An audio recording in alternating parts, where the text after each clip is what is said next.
Assalamualaikum warahmatullahi wabarakatuh. Waalaikumsalam warahmatullahi wabarakatuh. Alhamdulillahirabbil alamin. Seperti biasa, kita ketemu lagi di kajian rutinan kita yang tiap hari Sabtu bersama Yuki Community, di mana kita bakalan membahas hal-hal yang lagi trending saat ini, tapi di sisi lain kita juga membahas bagaimana nih Islam memandangnya. Nah, lanjut lagi, alhamdulillahirabbil alamin. Semoga teman-teman selalu Allah berikan kesehatan dan walaupun cuaca lagi kayak gini, semoga teman-teman tetap semangat juga ya ikut kajian ya. Walau nggak dipungkiri mungkin lebih enaknya tidur kali ya, atau nggak tidur-tiduran sambil nonton, buka laptop, sambil nyemil. Kayaknya lebih menarik ketimbang ikut kajian kayak gini ya. Tapi sekali lagi, Masya Allah teman-teman yang di sini, insya Allah semoga senantiasa Allah beri banyak keberkahan dan kepemahaman, jadi tetap terus ikut kajian kita. Di sini aku juga mau ngingetin untuk follow sosmed kita, di mana kita ada YouTube, ada Instagram, dan juga ada WhatsApp. Nah, teman-teman bisa follow, namanya sama, you_key community. Kalau di Instagram, insya Allah, oh iya, kita ada project baru di mana ada daily quotes, jadi teman-teman bisa pantengin terus tiap minggu sekitar 3 kali, kayak gitu. Jadi, teman-teman bisa repost, bagiin juga ke teman-teman yang lain, dan di YouTube kita, kajian ini akan direkam dan akan di-share ke YouTube. Jadi teman-teman yang belum nonton atau ketinggalan, bisa cek lagi di akun YouTube kita. Karena ini di-share di YouTube, jadi teman-teman diminta buat menjaga auratnya, di mana berpakaian yang syar'i. Jangan lupa kalau pakai himar, pakai cipu. Terus kalau kayak gini bajunya agak pendek nih kayak aku, pakai manset kayak gitu. Jadi teman-teman diminta untuk on kamera seperti biasa biar kita lebih terasa kajiannya. Karena qadarullah masih keadaan pandemi, kita nggak tahu sampai kapan kan ya, tapi nggak menjadikan alasan kita buat berhenti ngaji, tapi tetap ini merupakan salah satu kehendak Allah dan tergantung kita lagi usahanya. Pengen diem aja menerima keadaan atau tetap usaha. Nah, yang terakhir, teman-teman diminta untuk off mic ketika pemateri sedang berbicara dan diminta untuk on mic ketika teman-teman dimintai pendapatnya. Atau ketika sesi tanya jawab nanti, teman-teman boleh on mic-nya. Seperti biasa, sebelum kita mulai ke acara kita akan dengarkan dulu tilawah yang akan dibacakan oleh Ukti Yuli kita. Kepada Ukti, dipersilakan. Ya, terima kasih Ukti Hani. Bismillahirrahmanirrahim. Assalamualaikum warahmatullahi wabarakatuh. Waalaikumsalam warahmatullahi wabarakatuh.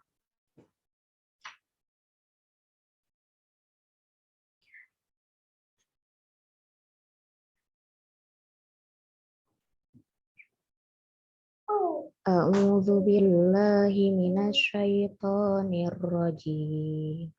Bismillahirrahmanirrahim. Tasin. Tilka ayatul Qur'ani wa kitabim mubin. Hudaw wa busyra lil mu'minin. Alladzina yuqimuna as-salata wa yu'tuna az-zakata wa hum bil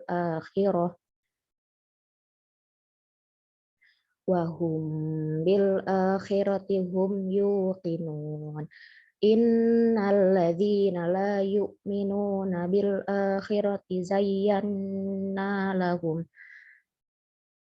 Innalladzina la yu'minuna bil akhirati zayyana lahum a'malahum la yu'minuna bil akhirati zayyana lahum a'malahum fahum ya'mahun ulaika alladzina lahum su'ul azab alladzina lahum su'ul azabi wa hum fil akhirati humul akhsarun.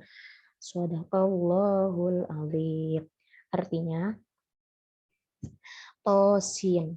Inilah ayat-ayat Al-Quran dan kitab yang jelas. petunjuk dan berita gembira bagi orang-orang yang beriman, yaitu orang-orang yang melaksanakan sholat dan menunaikan zakat dan mereka meyakini adanya akhirat. Sesungguhnya orang-orang yang tidak beriman kepada akhirat, kami jadikan, kata Allah, terasa indah bagi mereka perbuatan-perbuatan mereka yang buruk, sehingga mereka bergelimang dalam kesesatan. Mereka itulah orang-orang yang akan mendapat siksaan buruk di dunia, dan mereka di akhirat adalah orang-orang yang paling rugi. Maha benar Allah dalam segala firman-Nya.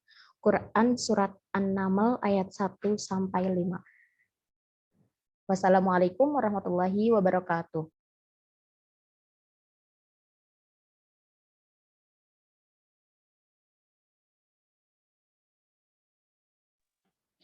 Ya, alhamdulillahirrahmanirrahim, sudah kita perdengarkan tilawah Quran kita. Semoga kita semua dapat menerima keberkahannya, baik yang mendengar dan yang membacanya. Sebelum kita masuk ke materi, ayo kita sapa-sapa dulu ke materi kita. Assalamualaikum. Di sini ada Kak Juli dan ada Kak Ade juga. Kak Juli lagi off kamera ya. Waalaikumsalam. Ade dulu deh. Waalaikumsalam. Gimana nih kabarnya? Pertama deh mungkin Kak Juli dulu. Alhamdulillah baik. Kak Ade? Alhamdulillah baik. Anik Alhamdulillah. sendiri gimana kabarnya? Alhamdulillah baik. Insya Allah baik. Semoga selalu baik. Semoga teman-teman juga baik semua ya. Gimana nih kesibukannya mungkin Kak Ade yang sekarang udah jadi mom ya kan? Masya Allah. Kira-kira gimana Kak? Ya insya Allah bukan sibuk ya, tapi aktivitas yang bertambah. Yang mudah-mudahan dalam keberkahan Allah. Tantangan Amin. baru. Ya. Benar-benar. Berarti benar tuh itu harus kita terapkan tuh. Jangan bahasanya jangan sibuk ya, tapi aktivitas kita bertambah gitu. Kalau sibuk kan konotasinya kayak tanggung jawab, bukan tanggung jawab, itu kayaknya hal yang berat gitu ya. Benar juga benar. Nah, Kak Juli gimana? Kak Juli udah siap? Wait ya, ini soalnya tadi tempatnya dipakai. Oke. Yaudah, mungkin kita ngobrol dulu sama Kak Ade ya. Gimana? Kak Ade, mungkin ini Kak Ade baru pertama kali kan di Yuki. Jadi kira-kira gimana perasaannya Kak? Yang kedua, waktu itu pernah Kedua. kali. Kedua Ya? sama siapa ya? Bahas apa Kak? Waktu itu? Sama siapa namanya? Tirahma ya. Oh, sama Rahma. Oh gitu. Bahas apa Rahma? Ayo.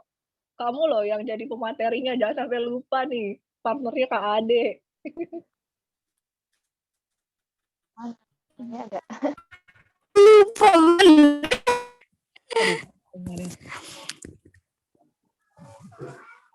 Ya udah, alhamdulillah ternyata udah yang kedua ya Kak. Kira-kira nggak nyesel kan diundang ke Yuki lagi? Maksudnya ya kita tahu pasti Kakak agendanya sangat banyak. Dimana alhamdulillah sudah menyempatkan waktu untuk ngisi Yuki.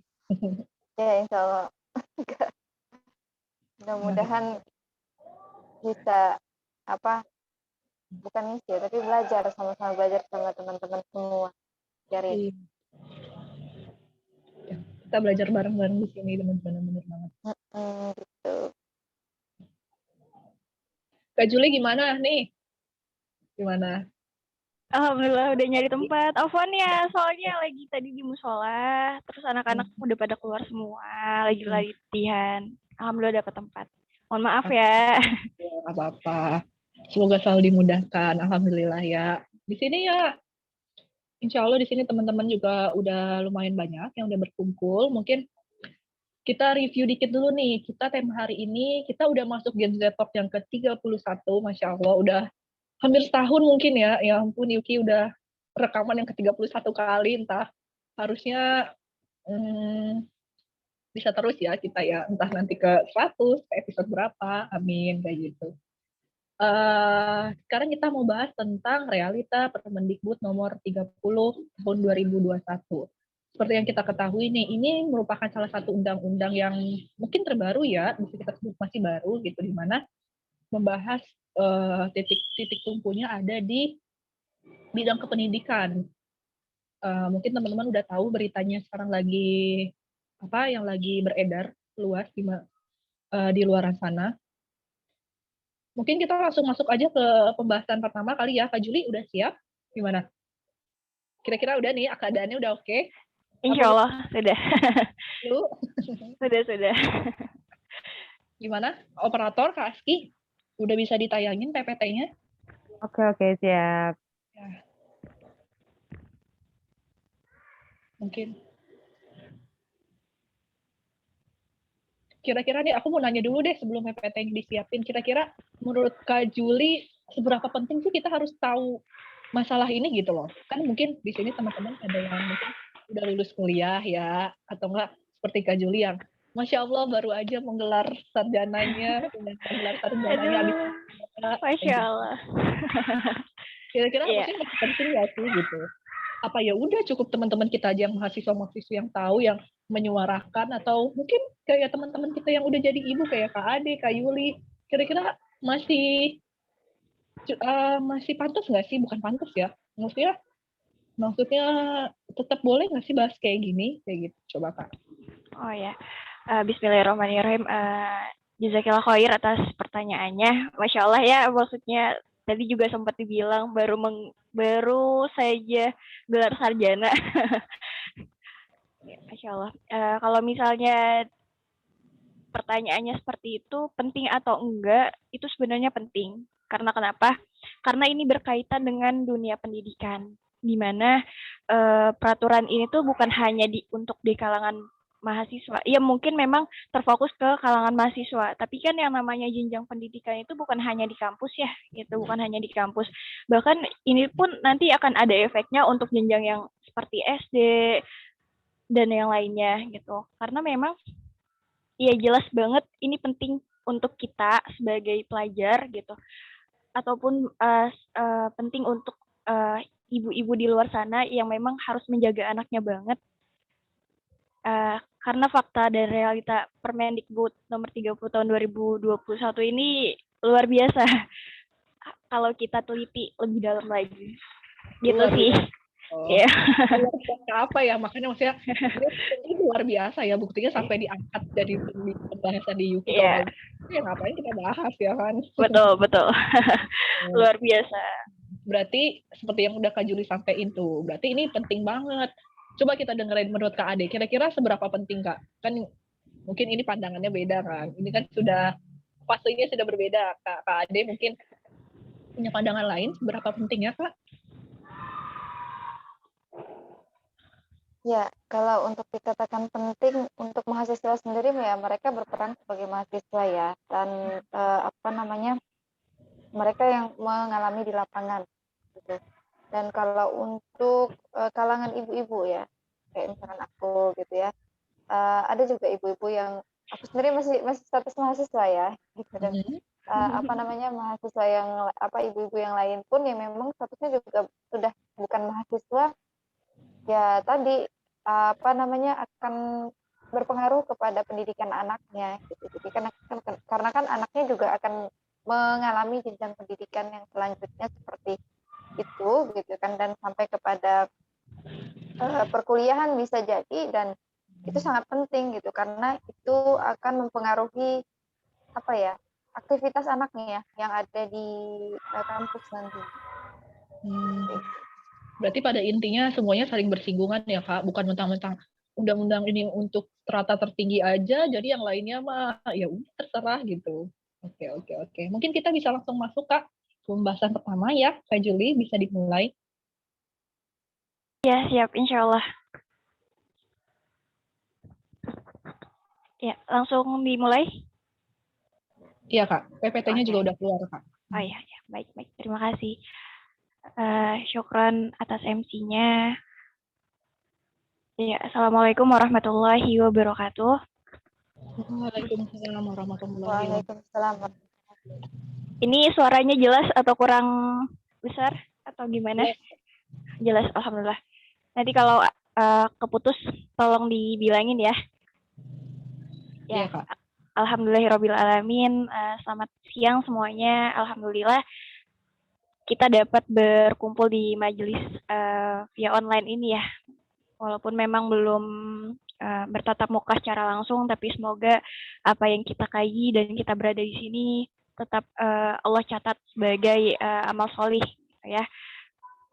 Ya, alhamdulillah hari ini diberikan amanah kembali gitu untuk membahas suatu tema yang memang sedang booming ya, maksudnya sedang viral di sosial media dan karena kebijakan ini pula banyak pro dan kontra yang terjadi. Ya, alhamdulillah kita akan belajar sama-sama tentang realita Permendikbud nomor 30 tahun 2021.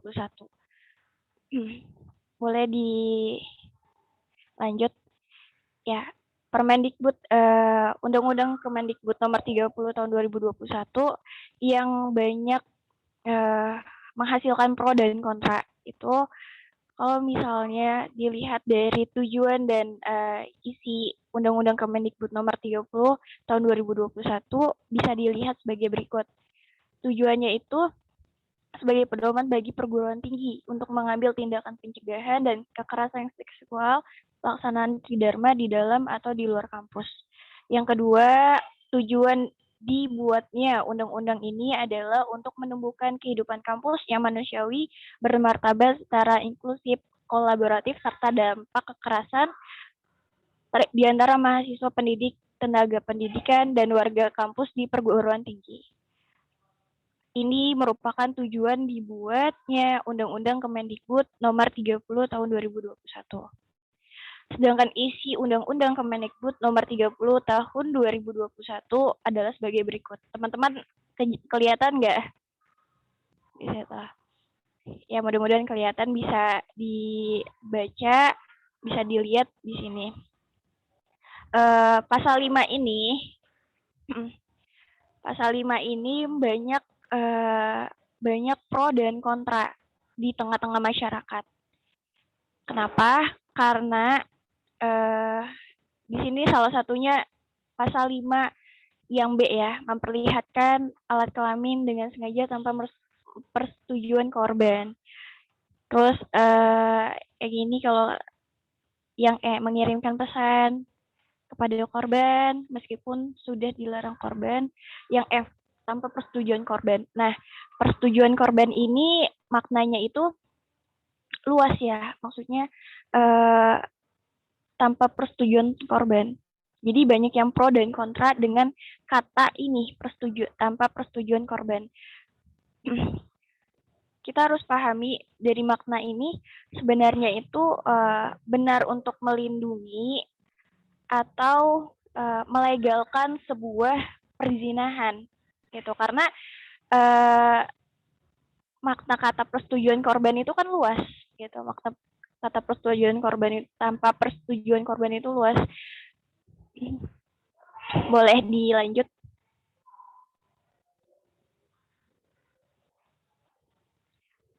Nah, yang isinya masih banyak ya.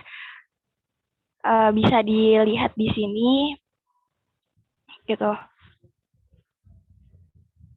Tapi di yang 3, persetujuan korban sebagaimana dimaksud pada ayat 2 huruf B, F, G, H, I, M dianggap tidak sah dalam hal korban. Yang pertama adalah usia belum dewasa sesuai dengan ketentuan peraturan perundang-undangan. Yang kedua adalah mengalami situasi di mana pelaku mengancam, memaksa, dan menyalahgunakan kedudukannya. Yang C, mengalami kondisi di bawah pengaruh obat-obatan, alkohol, atau narkoba. Yang D adalah mengalami sakit tidak sadar atau tertidur. Yang E, memiliki kondisi fisik dan psikomotor yang rentan. F, mengalami kelumpuhan sementara atau mengalami kondisi terguncang. Jadi kalau misalnya kita perhatikan ya, di sini undang-undang ini kenapa sih banyak menimbulkan pro dan kontra? Karena banyak yang melihat bahwa tanpa persetujuan korban ini mengarahkan untuk melakukan hal itu dan melegalkan zina. Seperti itu. Boleh dilanjut, Kak.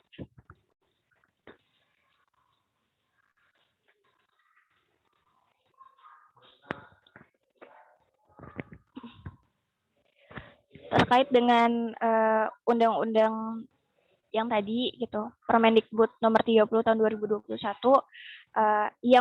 yang katanya bertujuan sebagai pelindung ya, maksudnya untuk mengatasi pelecehan seksual gitu, pelecehan seksual yang dimana sebenarnya banyak hal-hal yang memang ini ke arah melegalkan zina gitu. Makanya banyak terjadi pro dan kontra dalam undang-undang ini. Kalau misalnya undang-undang ini untuk melindungi perilaku, untuk melindungi kejahatan, bukan melindungi ya, mengatasi kejahatan di pelecehan seksual itu. Tapi teman-teman juga pasti tahu ya berita tentang berita pemecatan staf BEM UI gitu. Menurut Detik News, BEM UI atau Badan Eksekutif Mahasiswa Universitas Indonesia itu menonaktifkan secara tidak hormat anggotanya bernama Syahrul Badri yang diduga terjerat dalam kasus kekerasan seksual terhadap perempuan mahasiswa UI. Gitu. Jadi kalau misalnya ini ditunjukkan untuk para mahasiswa untuk melindungi dan mencegah terjadinya persetujuan pelecehan seksual, kenapa banyak kasus di kampus yang serupa, yang sesuai, yang seperti ya kejahatan seksual itu sendiri. Bahkan ini salah satu berita yang memang viral belum lama ini ya. Belum lama ini kasus pemecatan staf BEM UI gitu. Seharusnya kalau misalnya kita berpikir ini undang-undang sudah ada gitu, undang-undang sudah ada dan ketika diterapkan seharusnya bisa untuk mengatasi ini. Tetapi bukannya malah mengatasi, malah makin banyak kejahatan seksual, kekerasan seksual yang berada di wilayah kampus gitu. Ini kronologinya, tanggal 24 November, pihak BEM UI itu telah meminta keterangan kepada korban. Pada tanggal 26 November, BEM UI dia memanggil Syahrul untuk dimintai keterangan klarifikasi. Dan katanya dia melakukan, tapi dia bersikeras bahwa itu dasar persetujuan. Gitu.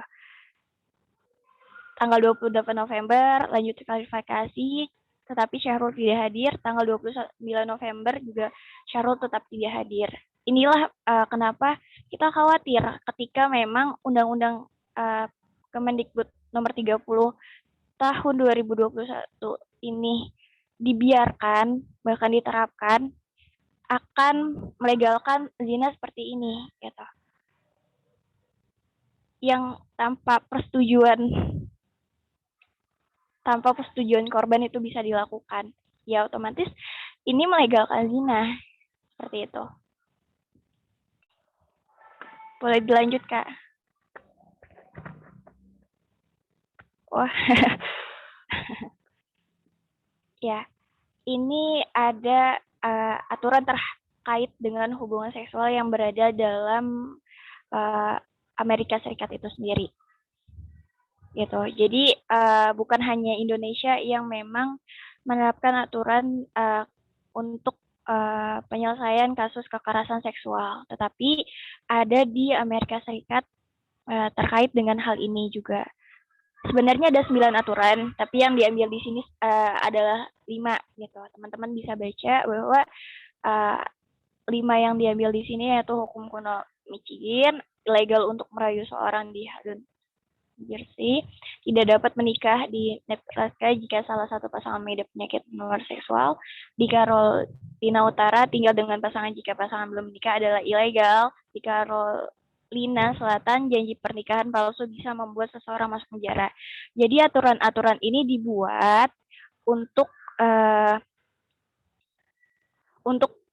kalau kata mereka itu karena mereka ada HAM ya, karena mereka ada hak asasi manusia, aturan ini dibuat untuk menghormati perempuan, untuk melindungi perempuan, gitu. Ya seperti yang nomor pertama, jika terbukti bersalah, pria tersebut dapat dihukum hingga 5 tahun penjara atau denda sebesar 2.500 US atau sekitar 35 juta. Atau mungkin yang ketiga, kalau misalnya menikah gitu, menghapuskan keturunan itu sama sekali, ya mungkin dibuat aturannya. Tapi lagi-lagi ya, kalau misalnya aturan itu ya hanya bersifat tulisan, gitu, hanya bersifat tulisan, tapi realitanya yang terjadi itu tidak diterapkan, gitu, tidak melindungi perempuan, malah banyak kejahatan-kejahatan yang mengincar perempuan itu sendiri, gitu. Banyak kejahatan-kejahatan yang memang perempuan itu dilecehkan dengan dengan begitu, gitu. Boleh lanjut, Kak.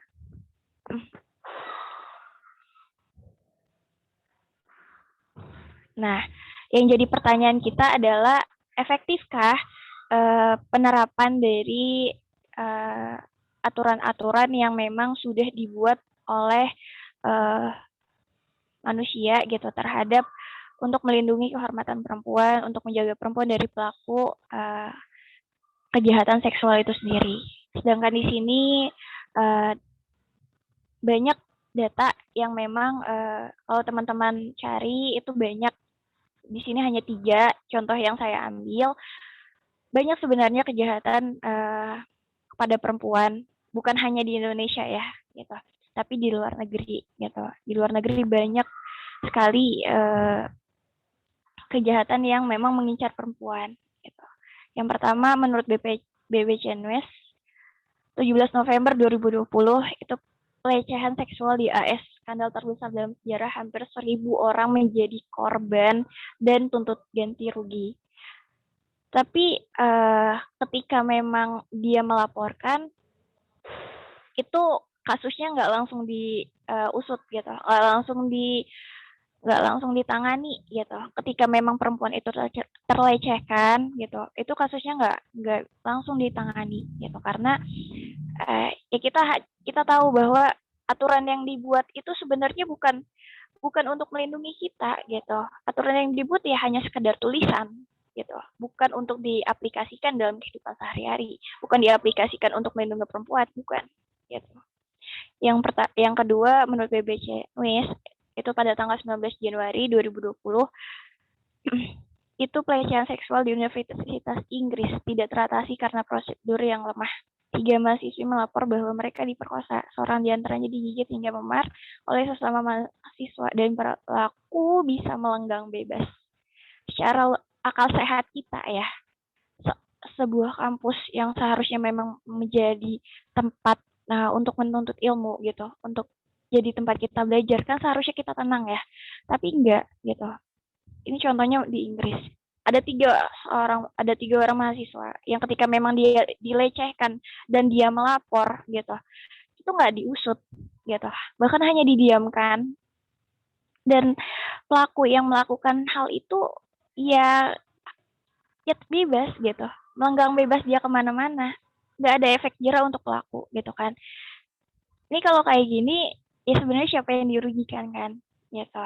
Seharusnya memang ketika memang ada aturan itu sesuai dengan apa yang dituliskan, sesuai apa, misalnya ada yang lapor, ya itu harus diusut tuntas gitu, harus diselesaikan masalahnya, bukan hanya ada laporan tapi dari pihak yang berwenang nggak ada sama sekali usut tuntas, ya udah didiemin aja gitu. Ini berita yang tanggal 3 Maret 2021 ya, yang baru di tahun ini gitu kan. Kasus di Inggris namanya Sarah gitu, hilang total, tidak ada kabar setelah pulang dari rumah temannya. Kalau nggak salah kronologinya itu malam-malam ya gitu. Dia masih sempat bertemu dengan temannya, bahkan dia masih sempat menelpon katanya. Tetapi di pertengahan jalan itu Wayne itu adalah seorang polisi ya. Dia seorang polisi yang membawa Sarah dengan alasannya katanya melanggar pedoman COVID dan langsung diborgol, maaf ini tipe, diborgol dan dimasukkan ke dalam mobilnya gitu. Dan ternyata setelah dicari, diusut tuntas, Tapi penanganan usut tuntasnya juga nggak cepat ya, perlu berapa bulan waktu itu. Itu ternyata Wayne adalah seorang polisi, dia tega memperkosa Sarah dan mencekiknya serta menghilangkan nyawa Sarah dengan cara membakar dia di dalam kulkas untuk menghilangkan jejaknya. Gitu. Jadi sebenarnya aturan yang dibuat itu efektif nggak sih? Gitu. Kalau teman-teman berpikir bahwa aturan yang dibuat oleh manusia untuk yang katanya sebagai perlindungan atas kejahatan seksual untuk para wanita, saya rasa nggak efektif gitu. Malah akan menimbulkan masalah baru gitu. Apalagi yang katanya di Amerika gitu, yang katanya kita punya HAM, punya hak asasi manusia, yang kita punya hak gitu, itu nggak bisa, aturan itu nggak bisa efektif gitu, karena bukannya memecahkan memecahkan masalah, tetapi malah menimbulkan masalah baru gitu sih.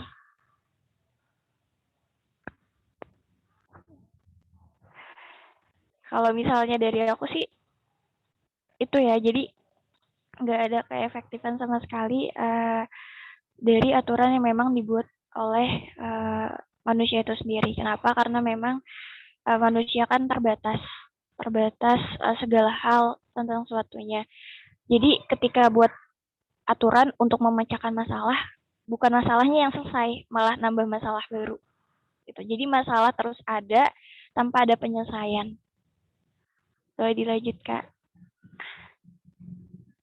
Udah ya? Udah. Oh ya, udah. Ya, alhamdulillahirrahmanirrahim. Begitu aja pemaparan dari saya pribadi. Kurang lebihnya mohon maaf. Itu ada fakta yang bisa dipaparkan, nanti bisa untuk teman-teman untuk menanggapi atau memberikan fakta yang baru untuk kita semua di sini sama-sama belajar. Saya akhiri. Wassalamualaikum warahmatullahi wabarakatuh. Waalaikumsalam warahmatullahi wabarakatuh. Seperti yang udah Kak Juri bilang, teman-teman bisa nanggapin, tapi bentar, sebelum teman-teman open mic-nya, kita sesi dokumentasi dulu ya. Jadi teman-teman yang belum mengaktifkan kameranya, tolong diaktifkan, tolong dipersiapkan, mungkin tata letaknya, hiwarnya, dan lain-lain, karena kita akan dokumentasi. Di sini ada Kak Wulan, ada Kak Eza, ada Kak Widya Stuti, ada Rahma, ada Kak Sumi. Yang belum on kamera, silahkan on kamera. Gimana? Kak Aski, udah siap? Kak Aski tolong kasih aba-aba ya. Oke, siap. Ini entar dulu, aku spotlight Ade dulu ya, biar kalian sama pembicara kedua. Oke. Oke, sebentar. Siap? Siap, Han? Siap, Kak. Yang lain gimana? Siap? Oke. Oke. 1, 2, tunjukkan senyum termanis. 1, 2, 3. Oke, sebentar. Aku pindahin dulu ya. Berapa kali, Kak? Biar bisa mikir dulu, Kak. Ini harus gaya apa lagi ya?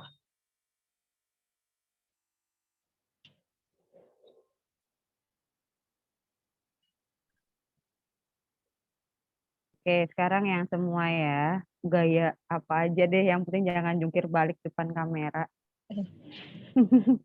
Ayo, yang lain ini mana? Atau off semua kameranya, apa memang di aku ya?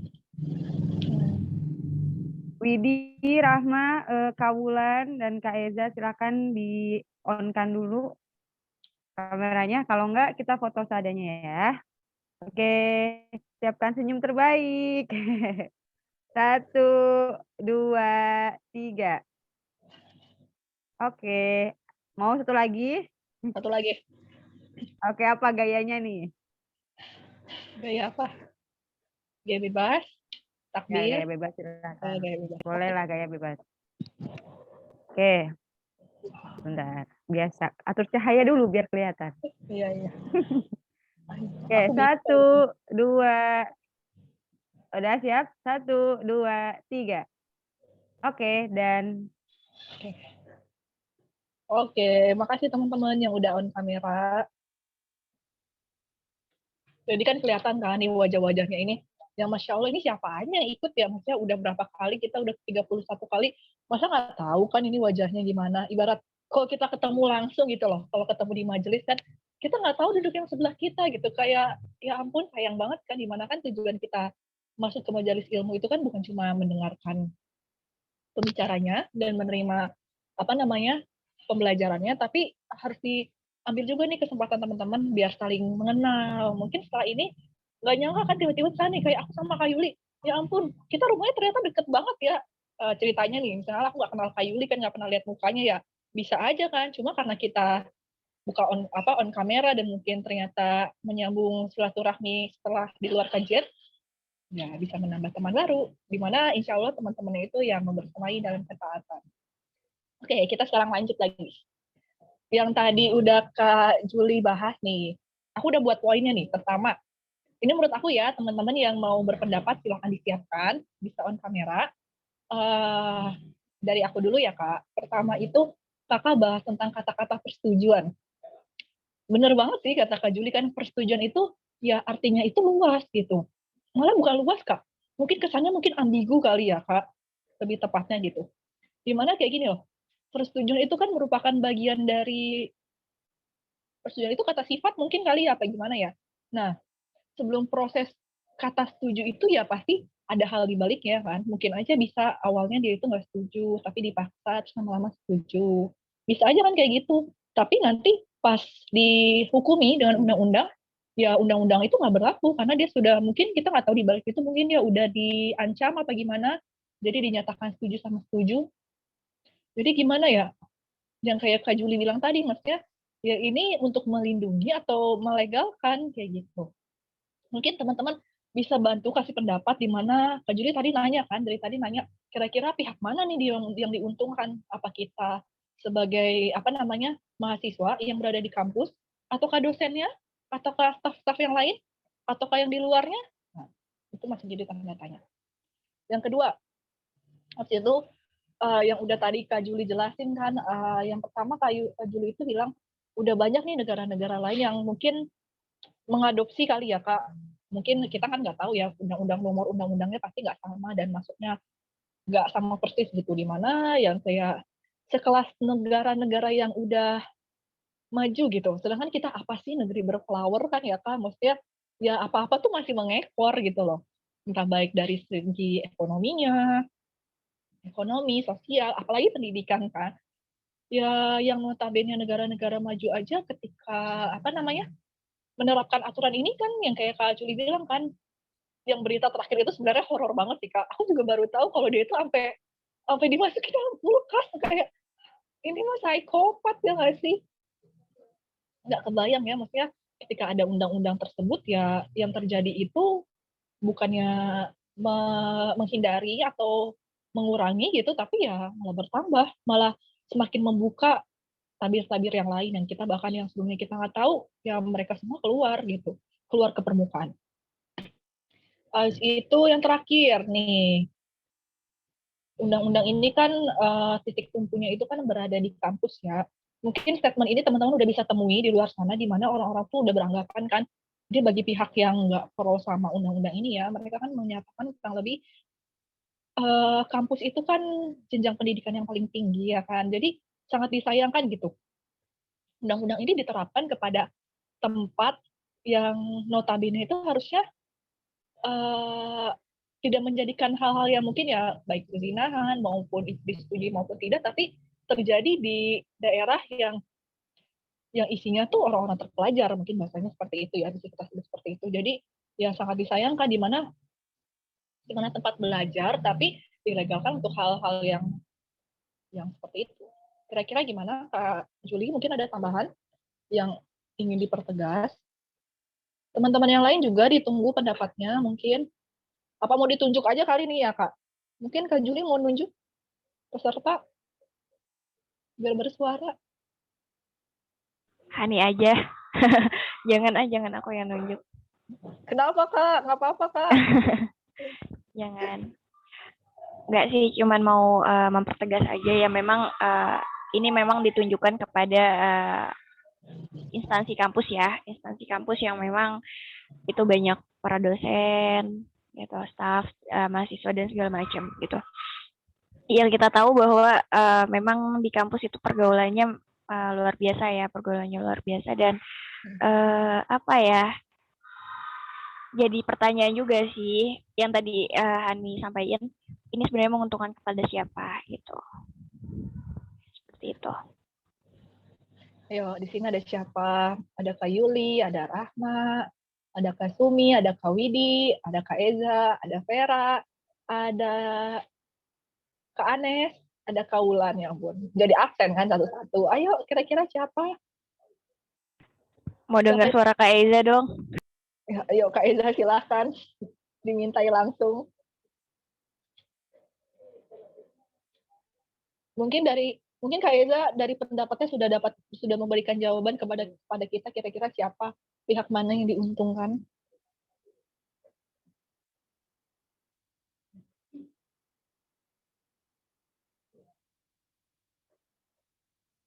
Kak Eza, apa ada di tempat? Nggak ada. Nggak ada.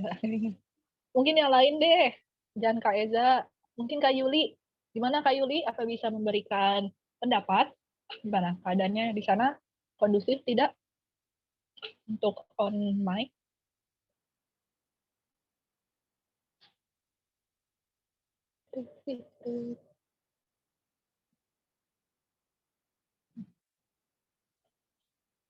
Masih nggak ada. Ya mungkin yang di sini yang on kamera. Oh, Kak Yuli aku izin bentar. Oke, Kak Fadol. Mungkin Kak Aski deh yang on kamera, nggak apa-apa Kak. Kira-kira sebelum kita masuk ke pembahasan kedua. Menurut pandangan Kak Aski, kira-kira. Apa? Nanya apa? Yang tadi kita kan masih mempertanyakan nih, pihak mana sih yang kira-kiranya diuntungkan gitu dari undang-undang ini. Kan awalnya kan mungkin dasarnya undang-undang itu dibuat ya untuk kesejahteraan ya, kepentingan. Nah, kira-kira kepentingan siapa ini yang terpenuhi, Kak?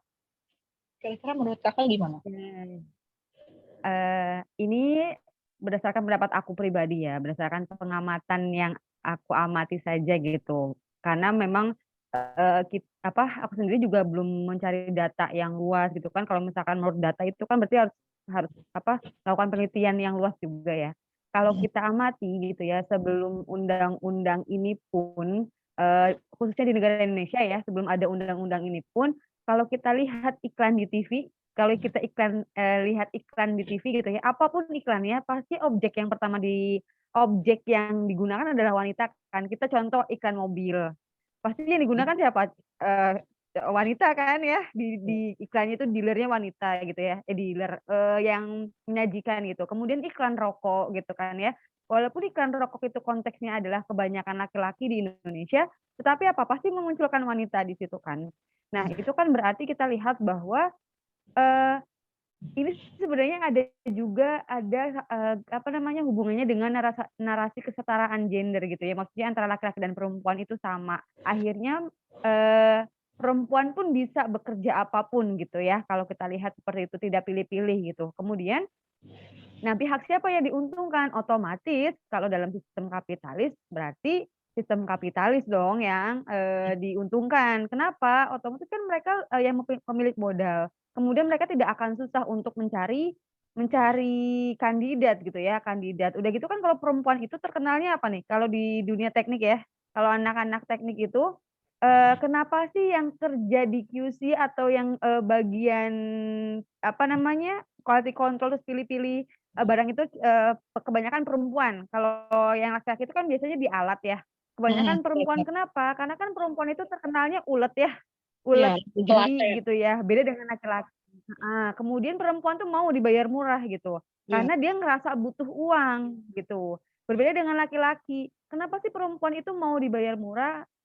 Dalam arti itu murah itu gini ya, karena kan perempuan itu pemikirannya tuh luas. Maksudnya gini, dia itu tahu kebutuhan rumah tangga itu apa saja gitu kan ya. Dia tahu, keseharian di rumah itu belanja itu apa yang dikeluarkan itu apa saja, itu dia tahu perempuan. Kalau misalkan laki-laki, ya mungkin ada laki-laki yang memang dia tuh tahu pengeluaran rumah tangga, terus tahu harga-harga, belanjaan sayur gitu kan mungkin tahu, tapi kan nggak semua laki-laki gitu kan. Karena memang, fitrahnya laki-laki itu nggak seperti itu gitu, nggak seteliti perempuan gitu. Ya laki-laki merasa tanggung jawabnya ketika dia sudah memberikan nafkah, sudah merasa memberikan nafkah, ya sudah mereka tuh nggak mau ribet intinya kalau laki-laki. Makanya kenapa perempuan itu di dunia kerja itu lebih banyak gitu ya. Kemudian nah, ya tadi ya keuntungannya yang diberikan itu mungkin awalnya itu, digaungkannya adalah feminisme bahwa perempuan itu bisa menjadi apa saja. Akhirnya itu perempuan itu merasa, "Oh kita bisa kerja apa aja nih, bisa nggak kalah dengan laki-laki." Itu awalnya memang, kelihatannya berpihak pada perempuan ya, kelihatannya gitu ya. Akhirnya kan kesetaraan gender seperti itu. Tapi pada faktanya di belakang itu ya tetap yang diuntungkan adalah pihak yang memiliki modal, bukan perempuan itu sendiri. Berbeda dengan aturan Islam ya, itu jauh jauh sangat berbeda gitu. Apalagi tadi ya yang katanya Juli itu dijelaskan, itu kan kalau kita lihat itu, tadi ya di awal itu Hani juga bilang, sebenarnya penting nggak sih mahasiswa itu, untuk tahu tentang aturan ini? Penting banget gitu ya. Terus bagi ibu-ibu yang kayak Ade, ya penting juga gitu. Kita mikir nih, kalau, pergaulan bebas dilegalkan, kemudian ya kalau di Islam itu kan ketika kita menikah, itu kan kita harus tahu nasab ya, nasab yang akan kita nikahi kan. Jangan-jangan dia adik saudaraan kita gitu kan. Itu kan Oh iya, yang benar-benar. dikhawatirkan seperti itu. Makanya ibu-ibu juga harus tahu nih, maksudnya tentang info ini gitu kan, nggak harus mahasiswa juga. Memang konteksnya di dunia, perkuliahan atau, pendidikan gitu ya. Nah, kalau teman-teman pernah mengamati, teman-teman pernah nggak sih, melihat berita atau melihat sekilas info gitulah ya, bahwa penyakit di dunia barat, di luar negeri itu aneh-aneh jenisnya. Iya, betul. Aneh-aneh jenisnya kayak ada sindrom-sindrom aneh gitu. Kalau di Indonesia tuh kita amati kayaknya nggak ada gitu loh. Ya mungkin ada, cuma nggak bisa teramati secara gamblang gitu kan ya. Kalau di luar negeri itu kan banyak ya penyakit-penyakit baru yang muncul yang kadang nggak kepikiran di kepala gitu. Akibat dari, kelainan genetika kan. Nah itu kan bisa disebabkan karena tadi, perkawinan incest gitu kan ya. Bisa aja ibunya dulu bisa aja dia nikah sama saudaranya dia cuma beda ibu gitu misalkan, tapi kan nggak tahu karena pergaulan seks bebas seperti itu bahaya yang ditimbulkan ke depannya itu akan banyak gitu kalau kita melihatnya lebih luas ya. Itu makanya kan kenapa Allah itu menghukum menghukum kaum Nabi siapa tuh? Yang kaum Sodom itu? Nabi Nabi Lut Lut. ya, Nabi Lut, kemudian, apa namanya, zina itu termasuk dosa besar karena tadi efek yang akan ditimbulkan itu akan besar juga. Kita melihatnya cuma satu titik doang, tapi sebenarnya kalau kita buka luas itu banyak banyak sekali yang akan terkena dampak gitu. Makanya kan kalau dulu nikah itu kayaknya, tenang gitu ya. Kalau sekarang tuh kita nikah harus tahu nih, dia itu, Bener banget. nasabnya nasabnya Ini kenapa? takutnya kita saudara malah kan gitu kan. Udah lagi mah di luar negeri bank ASI gitu ya, bank ASI Mhm. dilegalkan. Kan kita Bang tuh nggak sperma. bisa memberikan ASI kita ke sembarang orang kan. Karena kan Mhm. ketika ASI kita diberikan ke anak bayi lain, berarti otomatis anak bayi itu menjadi mahram bagi kita juga Iya, kan. Itu kan saudara akhirnya sepersuara. meluas urusannya. Iya begitu. Jadi memang, eee, peraturan yang baru ini itu hanya secuil, sekelumit permasalahan yang terlihat gitu ya. Padahal mah kasusnya udah banyak banget gitu. Itu Iya. sih dari aku, Hani. Iya. Pada intinya berarti banyak agenda yang terselubung ya, yang kayak Kak Asfi bilang, ya agenda kapitalis, terus agenda liberalis, di mana orang-orang yang liberalis pasti ya menjunjung tinggi slogan HAM-HAM-HAM-nya, padahal seperti teman-teman tahu itu ya tidak menjamin mereka, malah jadi bumerang kan, sama yang terakhir buah dari kapitalis dan liberalis ya feminis. Iya ya, jadinya banyak banget ya, padahal mungkin kita menganggapnya ini cuma masalah dunia pendidikan dan sosial lah bahasanya ya. Padahal kalau itu diteruskan ya melebar kemana-mana. Ya pada intinya yang udah kayak Asti sebut tadi ya kurang lebih ya menghancurkan peradaban ya. Kalau kita mau menghancurkan peradaban ya hancurkan aja ya wanita-wanitanya di mana ya yang harusnya fitrahnya ya nanti fitrah nanti kita bahas di pembicaraan kedua. Ini kita spoiler dulu dikit kurang lebih ya. Jadi kebayang ya sama teman-teman. Jadi di sini yang diuntungkan tentu bukan kita yang muslimah, di mana muslimah itu ya fitrahnya ya harusnya ngikutin apa yang Allah perintahkan. Tapi kalau kita ngikutin aturan sekarang yang Kak Juli bilang tadi ya, manusia sih bisa apa sih ya kan? Seberapa tinggi sih maksudnya entah daya tangkap dia, analisa dia gitu. Kan kita kan nggak setiap manusia itu bisa menerka jauh ya kan. Mungkin kita bisa menerkanya sekarang kondisi mungkin 5 tahun ke depan yang akan datang. Tapi kira-kira aturan itu berlaku nggak sih buat nanti entah anak kita 10 tahun yang akan datang, 15 tahun yang akan datang kepada cucu kita gitu. Kan kadang berubah-berubah mulu kan. Kalau kondisinya ngikutin yang kayak Kak Juli tadi ya pasti nggak sesuai karena aturannya yang dipakai aturan manusia. Mungkin kita masuk ke materi kedua nih, kira-kira Kak Ade gimana nih menanggapinya? Kan dari tadi kita kan udah dijelasin nih fakta-faktanya, fakta lapangan kan, yang tentu teman-teman kalau teman-teman masih kepo nih, mungkin kayak, masa sih nggak mungkin kayak gitu kan, teman-teman bisa cek sendiri, salah satunya kan tadi yang itu ada di Tempo, Detik apa Tempo tadi website-nya teman-teman bisa cek langsung mengenai kebenaran beritanya dan seberapa parah mungkin ya, parah dan bobroknya undang-undang ini yang sudah disahkan. Yang dimana efektivitasnya itu dipertanyakan. Ya, pada Kak Ade, kira-kira gimana Islam memandang? Mungkin Kak Afki bisa dipersiapkan PPT-nya? Apa sudah? Siap? Oke, siap, udah siap. Ya Kak, langsung aja Kak Ade. Bismillahirrahmanirrahim. Assalamualaikum warahmatullahi wabarakatuh. Waalaikumsalam warahmatullahi wabarakatuh. Alhamdulillahirrahmanirrahim. La ilaha illallah Muhammadur Rasulullah. Allahumma sholli ala Muhammad wa ala ali Muhammad. Rabbi shrah li sadri wa yassir li amri wahlul 'uqdatam min lisani yafqahu qawli. La haula wala quwwata illa billah. Alhamdulillah, kita langsung ke materinya aja ya, karena tadi sudah panas banget kayaknya. Dan pengen tahu gimana cara pembahasannya. Iya. Benar juga padahal mendung sih di sini, teman-teman gimana di rumah? Pada mendung ya? Kalau cuacanya mendung ya gitu. Cuma Ya, kan betul. pembahasannya kayaknya sudah panas gitu. Ngerasa panas nggak sih kalau aku yang mendengarkan? Ya, kayaknya udah panas gitu. Yang kita bahas kali ini adalah realita tentang Permendikbud nomor 30 tahun 2021. Nah, tadi realita tentang Permendikbudnya sendiri kan sudah dibahas ya, maksudnya sudah disampaikan dan di sini kan tema dari Permendikbud ini kan isinya itu tentang kekerasan seksual ya. Nah, kita melihat dari temanya sendiri saja dulu deh, gitu kan.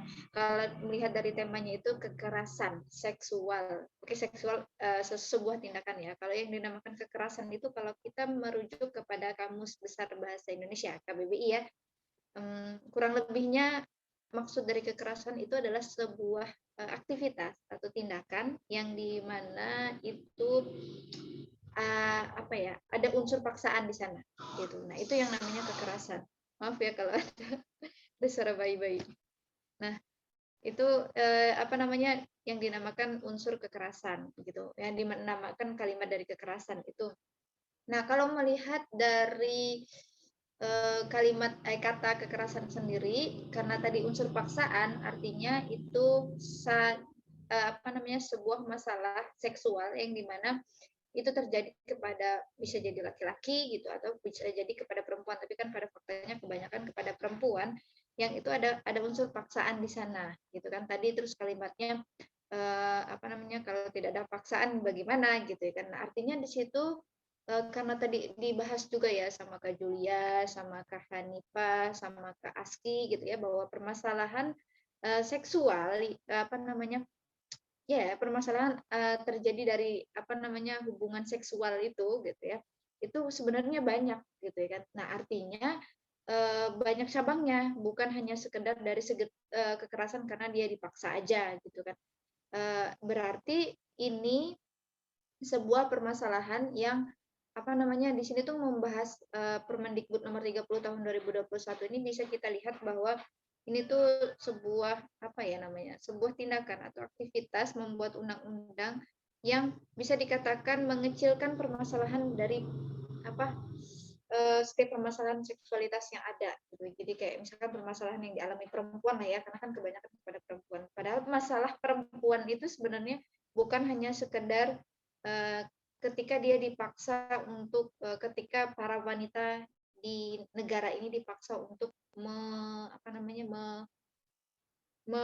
melakukan atau dipaksa untuk melayani seksualitas secara secara semena-mena gitu ya. Nah, tadi. Nah, artinya kalau kita melihat dari kalimatnya aja tadi sudah ini ya gitu. Kalau dalam Islam sendiri bukan hanya bisa menyelesaikan satu dari permasalahan tapi banyak. Makanya di sini kita ganti aja ya, bukan kekerasan gitu, tapi kepada kejahatan gitu ya. Kalimatnya kita ganti, katanya kita ganti dengan kejahatan. Kenapa? Karena kalau kita merujuk kepada KBBI juga, kejahatan itu adalah sebuah aktivitas di mana atau tindakan ya yang dimana itu melanggar nilai-nilai atau norma-norma atau aturan yang memang sudah tertera atau memang sudah ada atau memang sesuai dengan atau memang budaya yang ada dan sebagainya. Nah, artinya kan kalau katanya itu kejahatan, dia lebih luas gitu ya, lebih luas seperti itu. Nah, next ininya PPT-nya. Ya, makanya di sini gimana nih gitu, karena tadi pertanyaan pandangan dalam Islam itu tentang kekerasan seksual gitu. Kalau di sini tadi kita ganti dengan kejahatan seksual. Nah, Islam sendiri satu-satunya sistem kehidupan yang sedari awal mengharamkan bentuk kekerasan dan penindasan pada umat manusia, termasuk melakukan tindakan kejahatan seksual gitu ya. Nah, kenapa dikatakan sistem kehidupan satu-satunya gitu, karena kita melihat sendiri ya gitu ya, sistem yang ada di negara ini gitu, atau bahkan tadi sudah dijelaskan oleh Kak Julia gitu ya, negara-negara lain pun punya permasalahan dari segi kejahatan seksualitas ini gitu, kejahatan seksual ini gitu ya, bahkan permasalahannya itu ada yang lebih besar gitu, ada yang lebih parah gitu ya. Nah, artinya belum ada satupun sistem gitu ya yang saat ini diterapkan itu bisa menyelesaikan permasalahan atau problematika kejahatan seksual ini gitu. Nah, kenapa dikatakan belum ada? Karena tadi yang diterapkan saat ini ya gitu kan. Karena kan kalau Islam memang saat ini tidak terterapkan gitu ya.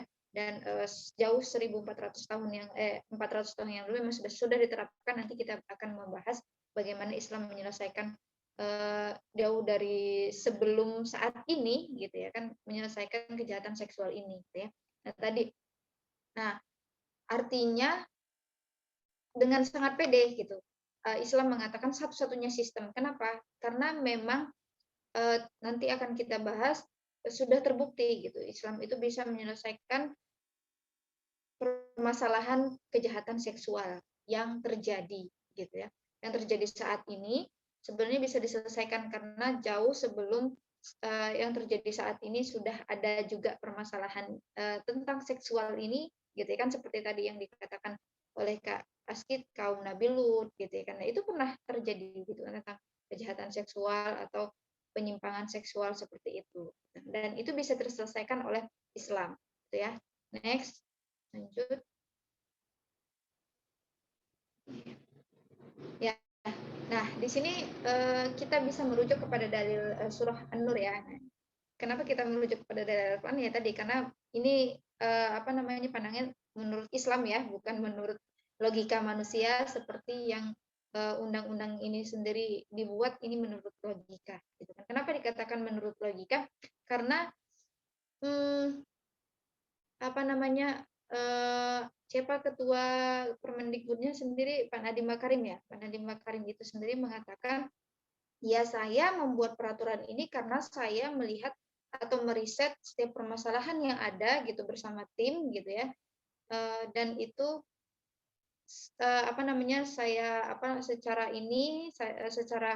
dengan kecerdasan yang dia punya gitu ya kan, atau dengan kecerdasan yang timnya punya, membuatlah sebuah undang-undang ini gitu ya. Nah, kalau kita merujuknya kepada dalil Al-Qur'an gitu ya kan, dalilnya Allah gitu ya kan. Kenapa? Karena kita sendiri ya punya kacamata keimanan gitu, punya kacamata keimanan yang dimana ya kita di sini sering ngebahas ya gitu ya kan, di kajian Yuki ini sering ngebahas bahwa kita diciptakan oleh siapa gitu ya kan, oleh Allah gitu kan, dan akan untuk apa sih kita diciptakan? Berarti untuk mengikuti aturan-aturannya Allah, gitu ya kan. Aturan-aturan Allah itu ada di mana? Ada di dalam Al-Quran. Berarti kita merujuk kepada Allah. Kita merujuk kepada Al-Quran itu sendiri, gitu ya. Nah, jadi dalam Quran Surah An-Nur ayat 33 ini, aku bacakan artinya saja ya. Janganlah kalian memaksa budak-budak wanita kalian untuk melakukan pelacuran, sedangkan mereka sendiri menginginkan kesucian karena kalian hendak mencari keuntungan duniawi. Nah, ini yang tadi saya katakan bahwa sistem Islam gitu ya, sistem kehidupan Islam itu bisa menyelesaikannya itu seperti apa? Ya, seperti yang tertera di Quran Surah An-Nur ayat 33 ini, di sini sudah dijelaskan gitu. Karena dulu gitu, sebelum Islam itu datang, gitu, ketika sebelum Islam itu datang, memang apa namanya istilahnya itu, kalau dulu kan ada budak-budak ya gitu. Para budaknya itu mereka gitu, para tuan-tuan ya, orang-orang yang punya gitu ya, kalau sekarang orang kapitalis lah ya gitu, orang yang punya modal gitu ya, mereka kan punya budak gitu ya kan, punya budak, dan budaknya itu kebanyakan perempuan ya, yang mereka perintahkan untuk apa, untuk berbuat zina itu. Berbuat zina seperti apa? Melakukan pelacuran diri gitu, yang akhirnya mereka itu apa namanya, ketika pulang ya diambil hasil pungut biaya setiap ketika dia selesai melakukan pelacuran diri gitu ya kan. Nah, tapi ketika setelah Islam datang gitu, ketika Rasulullah sudah membawa syariat Islam ini, maka tentang pelacuran budak-budak itu yang dilakukan gitu ya kan, yang diperintah oleh tuannya, terus budaknya pun sendiri itu dihilangkan, dan bahkan itu dijadikan perbuatan yang keji gitu, perbuatan yang haram gitu. Teman-teman mungkin tahu namanya, ada salah satu tokoh Abdullah bin Ubay bin Salul yang biasa waktu itu memaksa budak-budak perempuannya untuk melakukan pelacuran gitu ya, salah satu tokoh itu gitu ya. Nah, begitupun dengan tokoh-tokoh yang lain, tapi memang yang sangat terkenal tokoh ini gitu ya. Nah, jadi ketika kita melihat di sini ya gitu ya kan, ketika Islam itu sudah datang gitu ya kan, yang menjadi penentu tindakan untuk melangsungkan ya, atau tentang seksual itu tadi, itu adalah kembali kepada hukum syariah gitu, kembali kepada Al-Qur'annya Allah dan Sunnah, dan intinya pada aturan Allah gitu ya kan. Jadi bukan atas dasar persetujuan tim Kemendikbud gitu kan, bukan atas dasar HAM gitu. Kalau tadi dikatakan di luar negeri sana banyak HAM gitu, di Indonesia sendiri pun kebanyakan gitu, bahkan biasanya ada yang ketika membuat peraturan perundang-undangan dan sebagainya, ini atas dasar HAM, hak asasi manusia, hak asasi masyarakat rakyat gitu, yang harus diperjuangkan gitu ya. Mohon maaf, aku hilang ya. Kenapa? Cek. Ya, nggak apa-apa ya. Sebentar. Aku sambil lanjut aja ya. Aku share ulang ya. Aku sambil lanjut. Jadi makanya tadi ketika konsen atau yang disebut dengan persetujuan gitu kan, itu sebagai suatu ketentuan yang dibolehkan gitu ya kan. Maksudnya kan tadi kalimatnya kalau tentang persetujuan berarti di pasal 5-nya itu ya, di pasal 5-nya itu di ayat 5 atau di pasal 5. Intinya di sana ketika memang kalimatnya itu mendapat persetujuan dari orang tersebut, maka itu dibolehkan. Tapi kalau tidak mendapatkan persetujuan dari orang tersebut, maka itu tidak diboleh.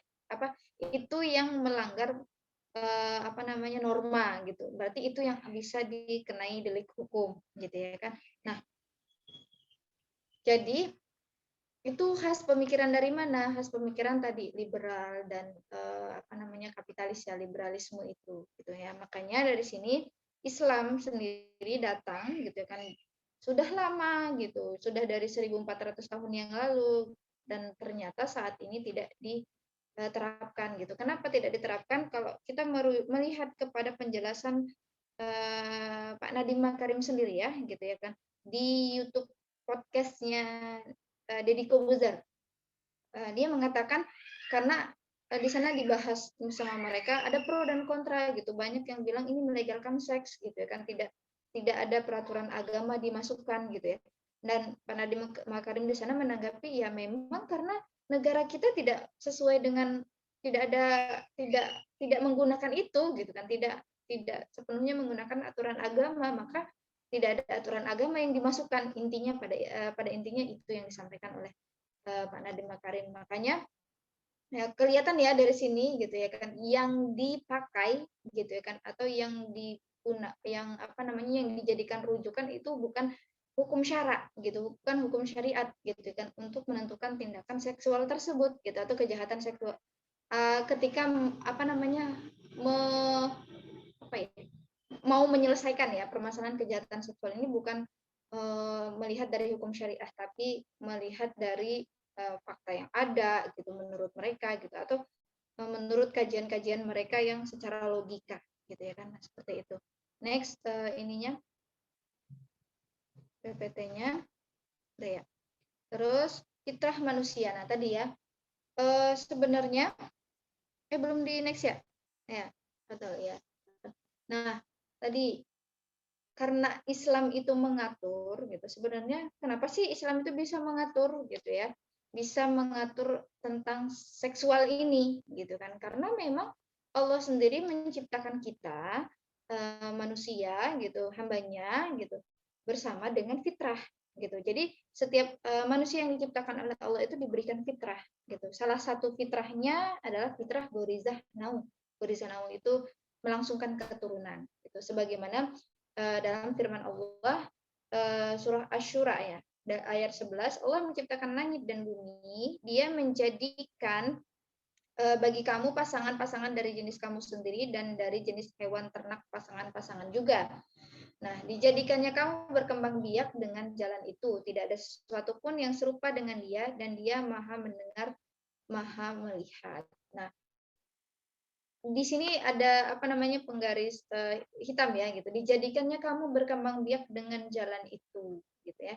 Nah, jadi di sini sudah dijelaskan oleh Allah gitu. Memang kita diciptakan oleh Allah berpasang-pasangan gitu dari jenis kita gitu. Langsung laki-laki dengan perempuan dari kalau penafsiran dari ayat ini, tapi aku bukan ahli tafsir ya, tapi melihat dari konteks yang ini kalimat dijadikannya kamu berkembang biak dengan jalan itu. Nah, jadi memang kita diciptakan oleh Allah bersama dengan fitrah kita gitu ya, sebagai manusia mempunyai fitrah gorizah nau gitu. Begitupun dengan hewan ternyata gitu, hewan ternak di sini pasang-pasangan juga. Nah, jadi hewan ternak juga punya gorizah nau gitu kan. Bukan hanya manusia yang Allah ciptakan bersama dengan gorizah nau, tapi Allah menciptakan hewan pun juga bersama dengan gorizah nau. Nah, tapi apakah sama gitu ya kan hewan dengan manusia ketika melakukan aktivitas pemenuhan gorizah naung ini gitu. Coba nanti kita akan lihat ya gitu ya. Terus bagaimana memenuhi kebutuhan gorizah naung ini gitu ya. Dilanjut next.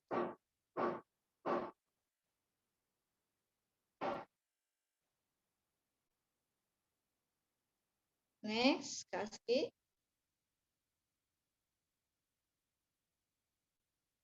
Nah, ya.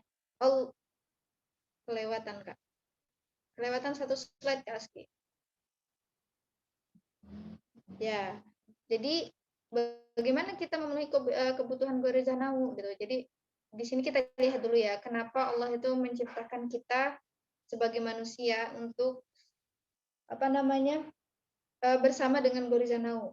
Apa naluri melangsungkan keturunan itu karena untuk apa? Untuk melestarikan keturunan kita gitu, untuk melanjutkan generasi keturunan kita sebagai manusia gitu, sebagai hambanya Allah gitu ya.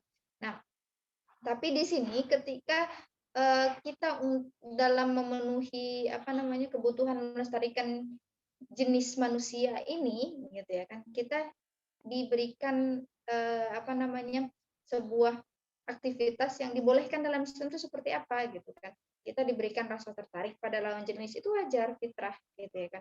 Terus kita dihalalkan hubungan intim atau seksual. Maksudnya di sini adalah berarti dalam Islam itu ada ketika mau mau memenuhi kebutuhan gorizah nau ini, seperti ini loh gitu. Maksudnya seperti ininya tuh dihalalkan gitu.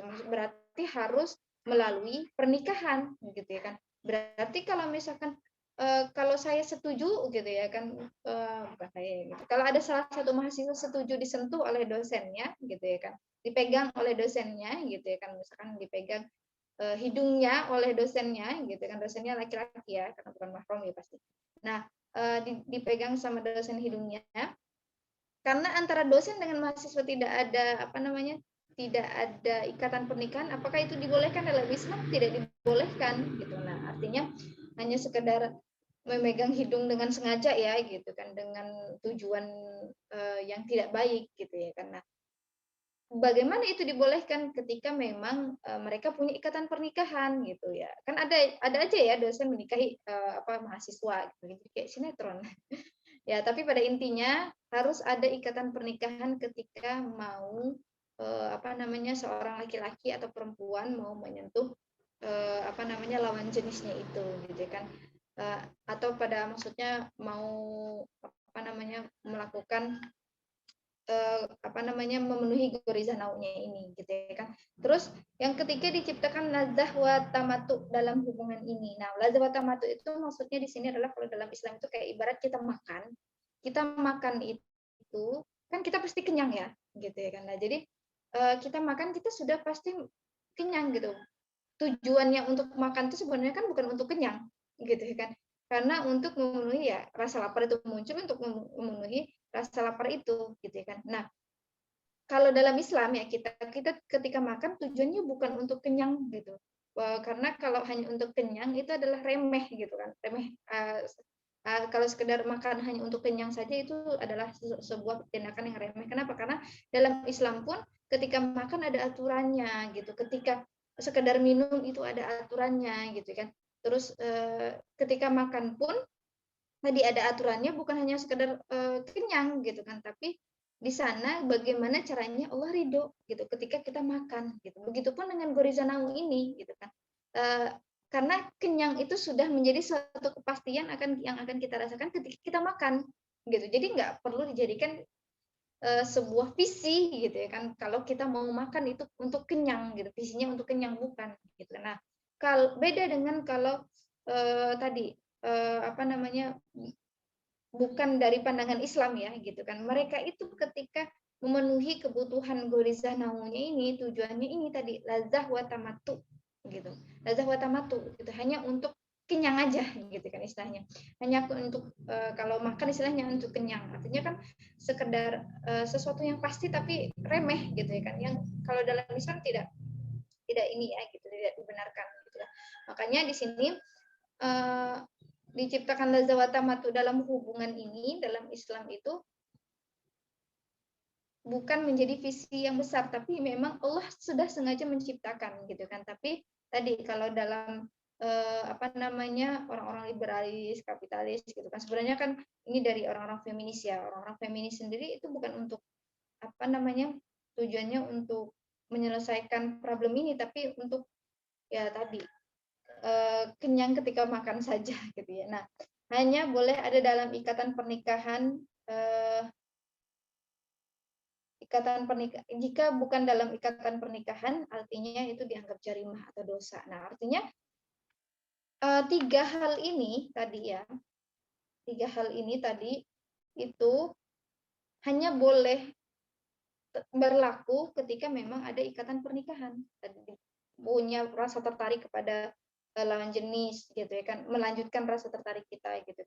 Terus dihalalkan hubungannya gitu kan. Terus mendapatkan lazah wa tamatu itu kalau itu dalam ikatan pernikahan.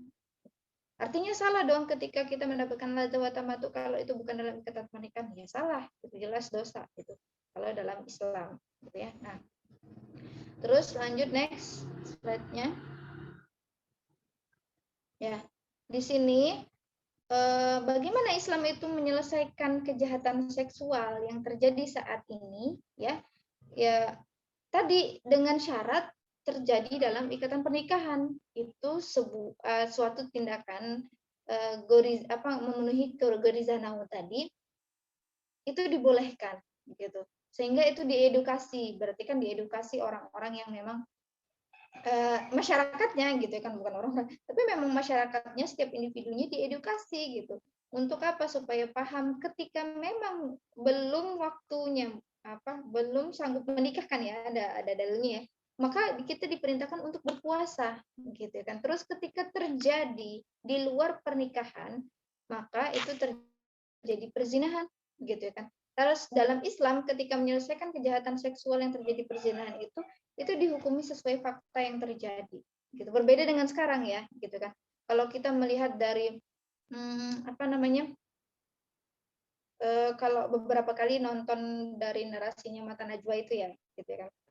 TV-nya yang biasa diisi dengan Najwa Shihab, itu banyak orang-orang yang mengalami keluhan seksual gitu, maksudnya keluhan dari kejahatan seksual yang pada akhirnya gitu korban yang yang dihukumi gitu ya kan. Jadi bukan korban yang yang di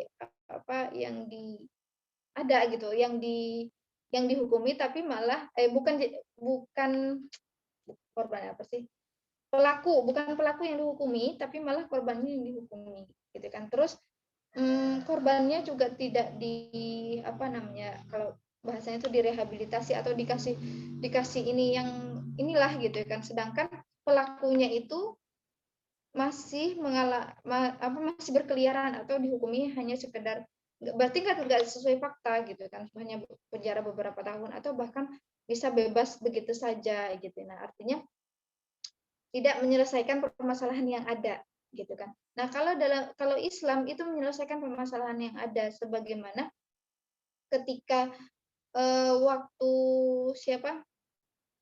ada salah satu pemerintahan dalam Islam ya, namanya khalifahnya khalifahnya Al-Mu'tasim Billah, kalau salah mau dikoreksi ya.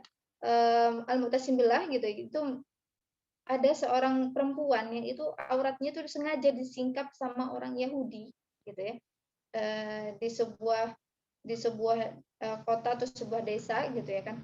Nah, itu langsung gitu kan, ketika khalifah itu tahu gitu kan permasalahan itu, khalifah itu langsung bukan korbannya yang disalahkan gitu kan, tapi khalifah langsung mengirimkan pasukan gitu kan. Untuk apa? Untuk memberikan hukuman kepada pelakunya, orang Yahudi itu gitu kan. Artinya tegas, dalam Islam itu sangat tegas ketika memang ada kejadian kejahatan seksual gitu ya, yang dialami sama masyarakatnya, lebih khususnya itu kepada wanita, dan itu sesuai fakta yang terjadi ya diselesaikan gitu. Yang korban tidak dihukumi gitu, tapi yang dihukumi adalah pelaku gitu ya. Next ininya PPT-nya.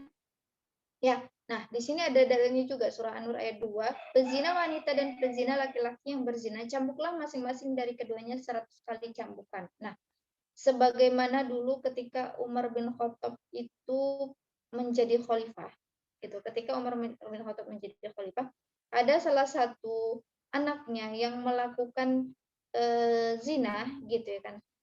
Dan Umar bin Khattab menghukumi cambuk gitu pada anaknya, gitu kan, sambil berkata bahwa di sana ketika engkau dalam hukuman ini meninggal, maka ketika engkau bertemu dengan Rasulullah, maka sampaikan kepada Rasulullah bahwa ayahmu, gitu, bapakmu, gitu, sudah menjalankan perintah atau menjalankan amanah yang memang sudah diberikan kepadanya, gitu kan. Nah, artinya di sini anaknya loh gitu kan, dan itu benar, setelah itu anaknya memang meninggal setelah dilakukan hukum cambuk gitu kan. Artinya jelas ya di sini fakta yang terjadi dalam Islam itu mau siapapun itu gitu kan, tidak pilih-pilih gitu ya kan. Bahkan Umar bin Khattab ketika anaknya bersalah, ya itu langsung dihukumi sama Umar bin Khattab gitu kan. Dihukumi sesuai dengan syariat Islam, sesuai dengan dalil-dalil yang ada seperti ini gitu ya kan. Ya memang sudah Allah tetapkan gitu ya. Ya kalau zina ya hukumnya cambuk gitu ya kan. Berzina gitu, masing-masing dari keduanya 100 kali cambukan gitu kan. ini salah satu bentuk hukum hukum dari kejahatan seksual atau perzinahan ya gitu kan. Karena kan nanti ketika dalam menyelesaikan persoalan kejahatan seksual dilihat dulu nanti permasalahannya apa gitu kan, hukumannya itu seperti apa, itu ada konteksnya masing-masing gitu. Dilanjut. Ya, penjagaan perempuan dalam sistem Islam. Nah, selain memang Islam itu bisa menyelesaikan kejahatan seksual gitu yang ada gitu kan, Islam itu juga menjaga perempuan gitu. Jadi kalau sekarang apakah kita merasa terjaga kalau kita nggak ngejaga diri kita sendiri atau orang tua kita yang ngejaga diri kita? Enggak ya, gitu kan. Kenapa? Karena ya tadi kasus seksual kejahatan seksual kalau dikatakan Nadiem Makarim itu kasus kekerasan seksual yang terjadi di kampus ya, dunia kampus gitu, dunia pendidikan kampus itu sekitar 20 sampai 25% kalau saya. Intinya sekitar 20% yang terjadi gitu kan. Artinya sangat besar gitu permasalahan yang terjadi. Nah, berarti perempuan ini saat ini nggak dijaga gitu ya. Bahkan kalau aku pribadi ya kalau bukan dijaga sama diri sendiri atau dijaga sama keluarga, ketika bersinggungan dengan dunia luar sana ngerasa tidak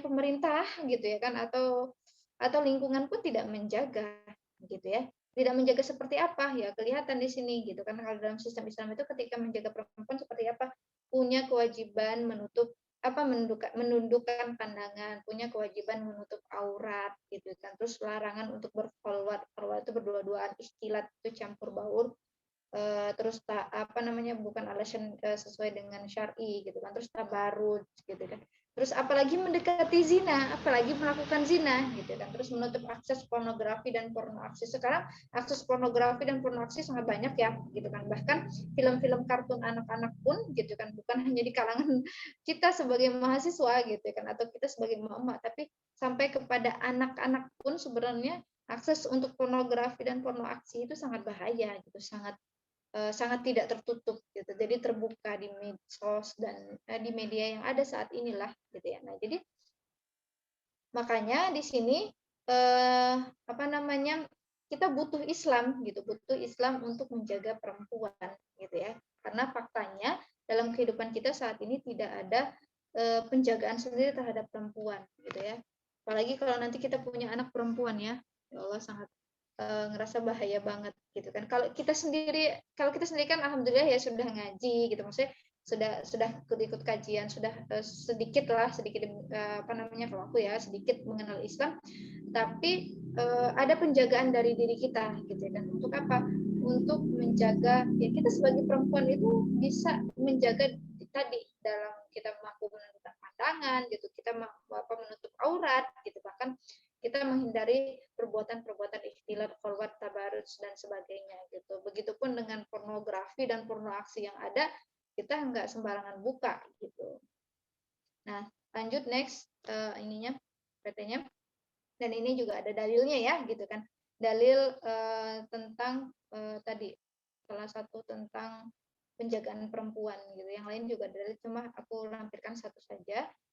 Hadis riwayat Al-Bukhari, siapa saja yang mengimani Allah dan hari akhir hendaknya tidak berkholwat dengan perempuan bukan mahram karena pihak ketiganya adalah setan. Ya, jadi nggak dibenarkan gitu kita berdua-duaan gitu kan pada sini dengan perempuan gitu kan. Begitupun kita gitu ya, sebagai perempuan berdua-duaan dengan laki-laki sebaliknya tidak dibolehkan. Kenapa? Karena yang ketiganya adalah setan kata Allah. Kata Rasulullah. Nauzubillah ya. Nah, lanjut. Ya, tadi ya, karena sudah kita jabarkan gitu kan bagaimana Islam itu mampu menyelesaikan permasalahan seksualitas kejahatan seksual yang ada gitu, dan kita juga melihat fakta yang ada gitu bahwa saat ini memang tidak ada sistem yang mampu yang diterapkan, tidak ada sistem yang diterapkan yang mampu bisa menyelesaikan permasalahan kejahatan seksual ini gitu kan.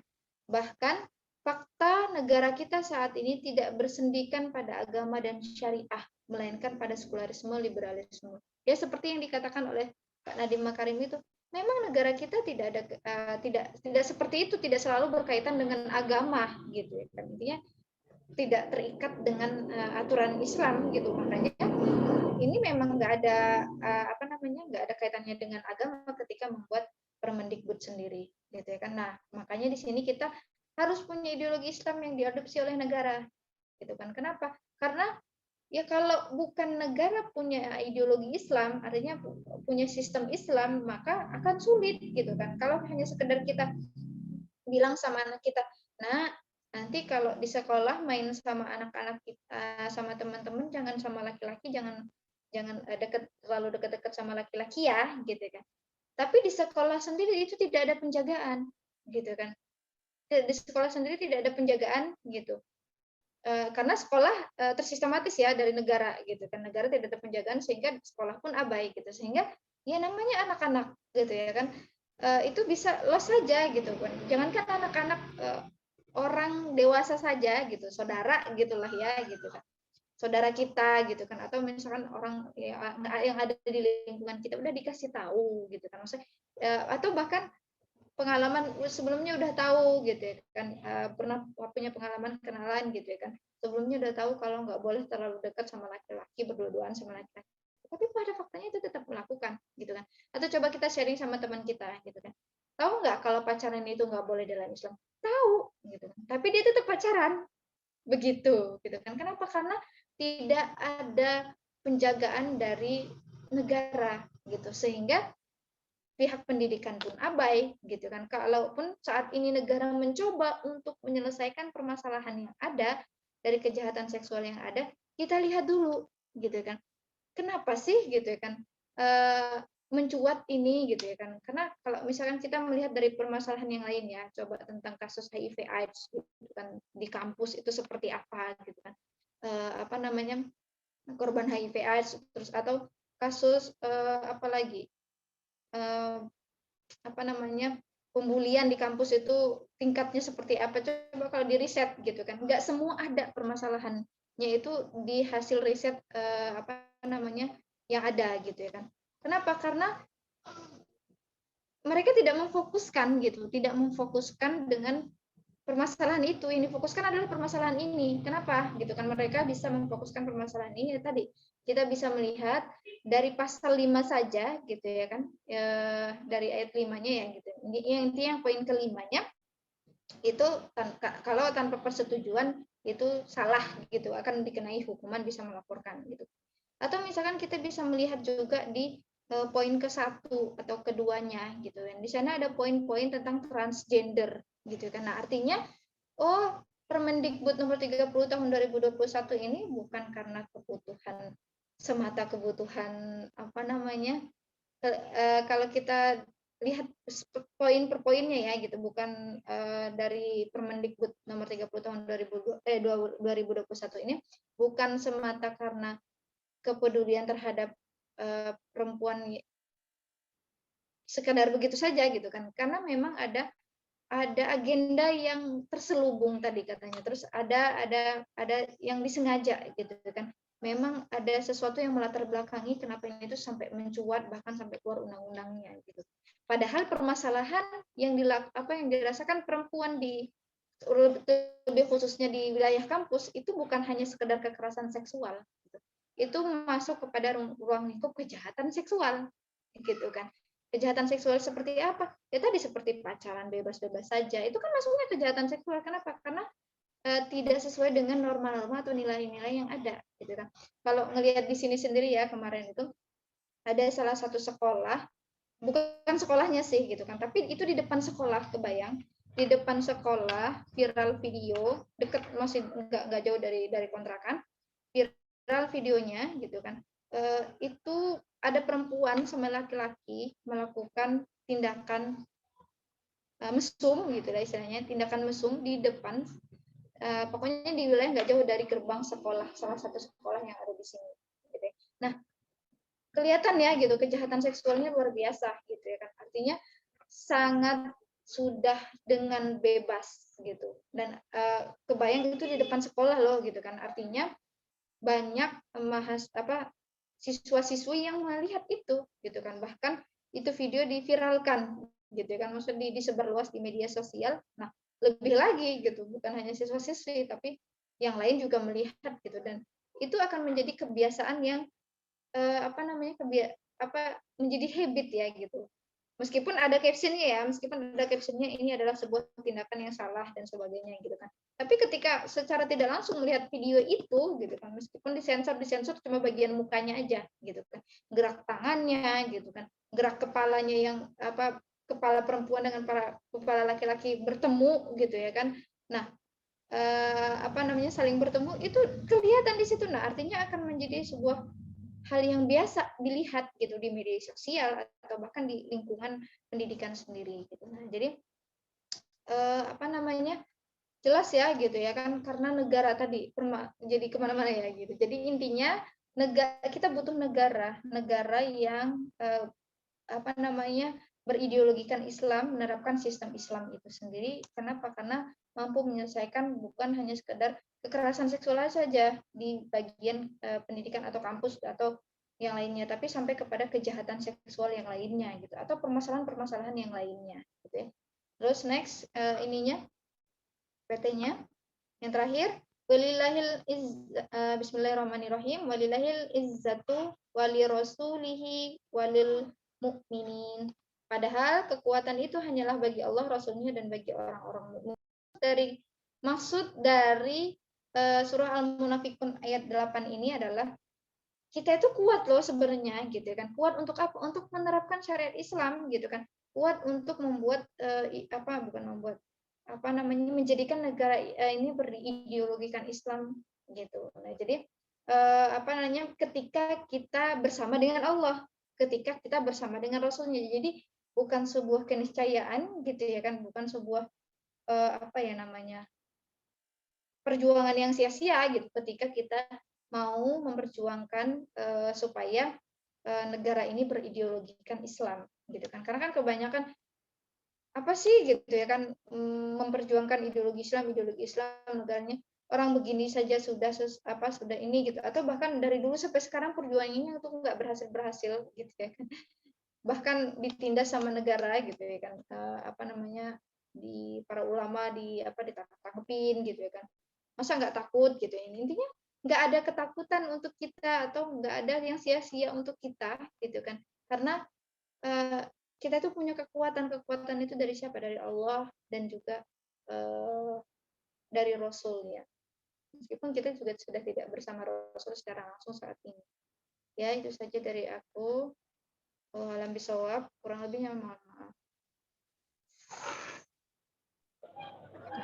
Masya Allah, jazakillah khair Kak Ade atas penjelasannya. Kira-kira gimana ya teman-teman? Makin panas kah? Apa gimana? Ya Allah, makin lama pembahasannya makin dalam banget. Begitu parahnya realitas sekarang. Oh ya, mungkin aku mau nambahin sedikit ya soal Kak Ade bilang tadi, kenapa pemerintah harus ada perannya gitu. Mungkin gambarannya mungkin seperti ini kali ya Kak Ade. Misalkan contohnya kalau kita melihat negara Korea Utara yang menerapkan sistem komunis, dimana kan kalau komunis kan pemerintah itu erat banget ya dengan rakyatnya, maksudnya baik dari mengaturnya tentu gitu. Dengan slogan mereka yang sama rasa dan sama rata gitu. Yang jelas-jelas itu ideologi yang bobrok aja, maksudnya bisa membuktikan ya, maksudnya rakyatnya itu mungkin bisa kita lihat terjamin ya bahasanya, tapi walaupun terjaminnya itu jauh dari Islam, standar Islam dan lain-lain gitu. Jadi kebayang ya kalau teman-teman kalau kita lihat Islam yang emang menjamin kita gitu, yang kayak Kak Ade jelasin tadi bahwasannya ya Islam itu mengatur loh gitu loh, perempuan itu harusnya diperlakukan seperti apa dan laki-laki itu bersikap seperti apa gitu, jadi nggak masing-masing aja ya kan. Ya, kalau yang sekarang yang udah dijelasin dari Kak Juli tadi dari awal sama tambahan dari Kak Eka tadi, aduh, udah aku agak pusing sih dengarnya, maksudnya pusingnya itu gimana ya teman-teman, pusingnya sedih aja gitu, miris juga gitu. Tapi ya semoga yang kayak Kak Ade bilang juga tadi ya, kita nggak cukup, maksudnya nggak cukup di kita aja, salah satunya dengan cara kita udah ikut ngaji nih, ya semoga membuka pemahaman kita, dan jangan lupa di-share juga ke teman-teman yang lain, karena kayaknya sayang banget ya kalau cuma kita doang yang tahu. Pokoknya orang-orang lain tuh perlu harus dikasih tahu juga. Pokoknya sampaikan kayak gitu kurang lebih. Mungkin teman-teman ada yang ingin bertanya atau berpendapat soal pembahasan kita dari tadi. Kita langsung buka aja sesi tanya jawab.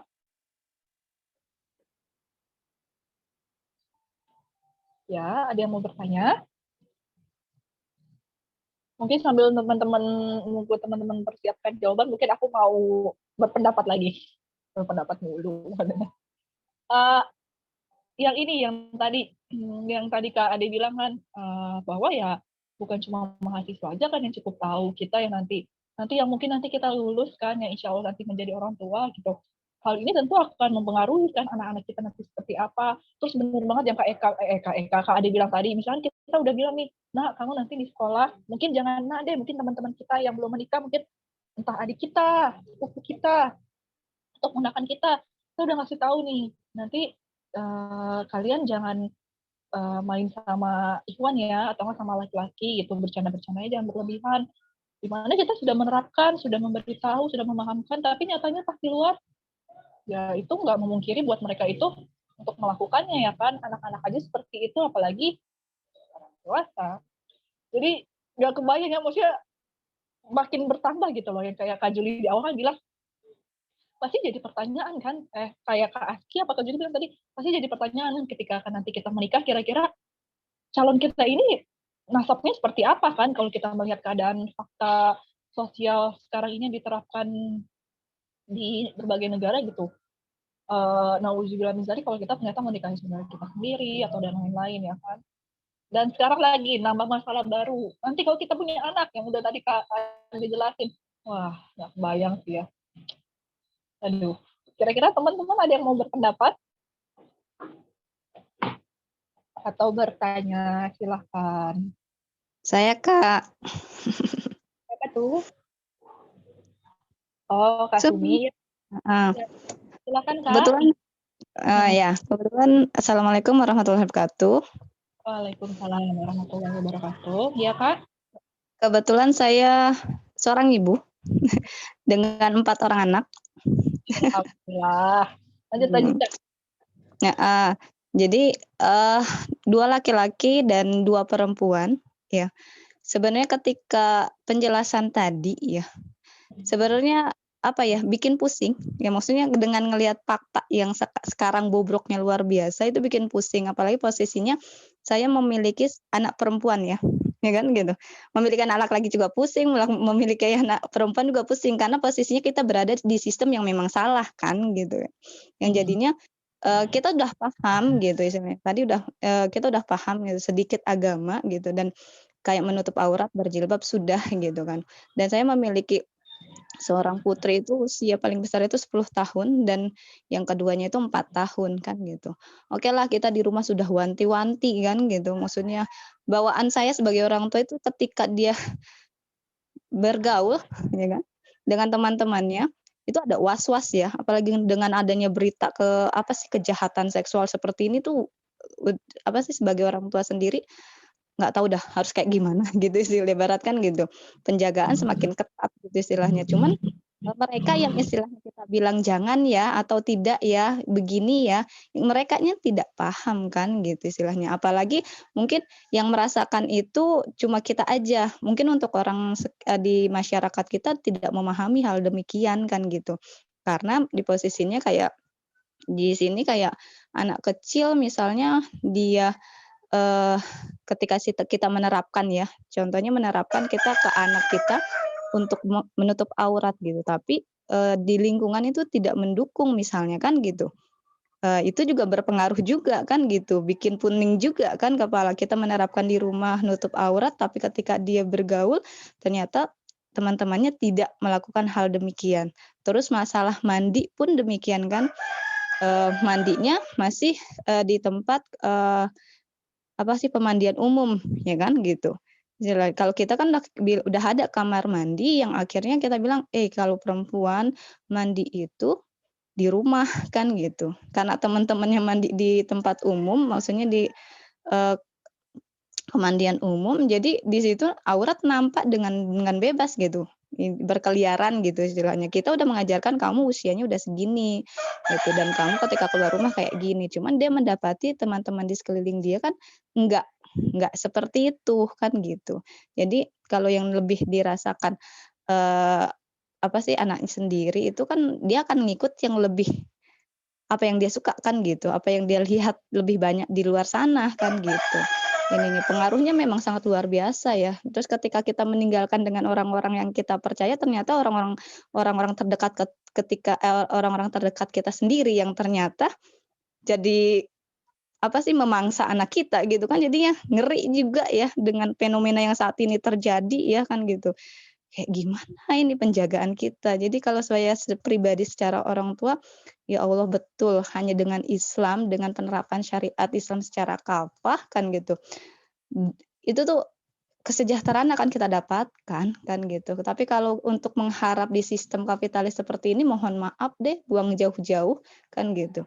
Nggak ada penghormatan nggak ada untuk penghormatan untuk kepada seorang perempuan kan gitu. Penjagaan kepada kita sebagai seorang perempuan itu nggak ada sama sekali gitu. Mungkin itu aja sih kan gitu yang mungkin bisa jadi pendapat saya kan gitu. Kurang lebihnya saya mohon maaf. Assalamualaikum warahmatullahi wabarakatuh. Waalaikumsalam warahmatullahi wabarakatuh. Ini jelas ya teman-teman semua testimoninya, maksudnya tentu ini pengalaman yang teman-teman yang belum mengalami, yang jomblo udah diem aja. Gimana ini teman kita, Kak Sumi udah punya anak 4 kan, ya sangat mengkhawatirkan yang udah dijelaskan tadi. Jadi kebayang ya gitu. Itu semua entah seperti apa nanti yang di masa yang akan datang kalau Islam belum tegak, seperti yang Kak Sumi tadi bilang juga, ya cuma Islam doang yang solusi hakikinya kan, secara menyeluruh ya kan, nggak menutup cuma satu bidang aja ya kan, jadinya ya seperti itu. Kira-kira pemateri ada tanggapannya soal pengalaman kita? Oh, sebelumnya aku mau nanya dulu, Kak Sumi, ini emang di Mandailing, Sumatera Utara, apa namanya marganya? Saya memang saya tinggal di Mandailing. Sebenarnya saya orang Tangerang, dulunya orang Tangerang. Oh iya. Cuma suaminya orang Mandailing gitu. Jadinya sekarang tinggal di Mandailing. Oh, tinggalnya sekarang lagi di Mandailing. Oh. Jadi udah 10 tahun sih di Mandailing. Gitu ya, Masya Allah. Semoga walaupun jauh ya, nggak menutup kemungkinan buat kita bertemu di sini. Masya Allah teman-teman. Ya alhamdulillah. Dapat informasi kan dari teman-teman kan. Informasi dari teman-teman yang ada di Tangerang. Ya semua kajian kita ikutin kan gitu. Modal kita cuma paket kok kan gitu, sama jam meluangkan waktu untuk menuntut ilmu kan itu. Tapi itu yang paling mahal Kak, meluangkan waktu untuk menuntut ilmu itu. Itu mah nggak terbayar dimanapun sih kalau menurutku ya. Iya, ya memang betul. Jadi memang meluangkan waktu untuk menuntut ilmu itu yang memang masih dari teman-teman harus semua belajar ya.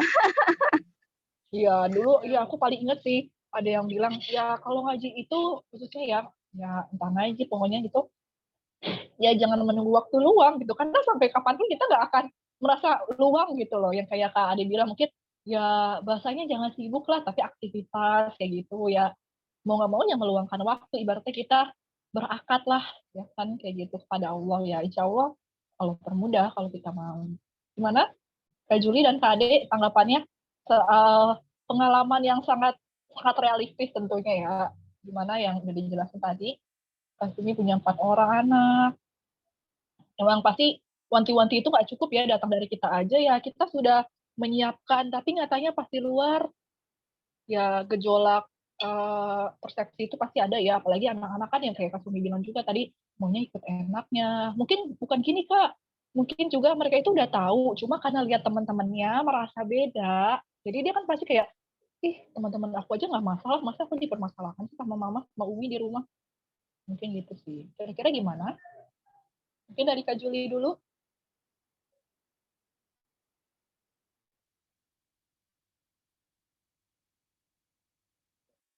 Iya, mohon maaf ya.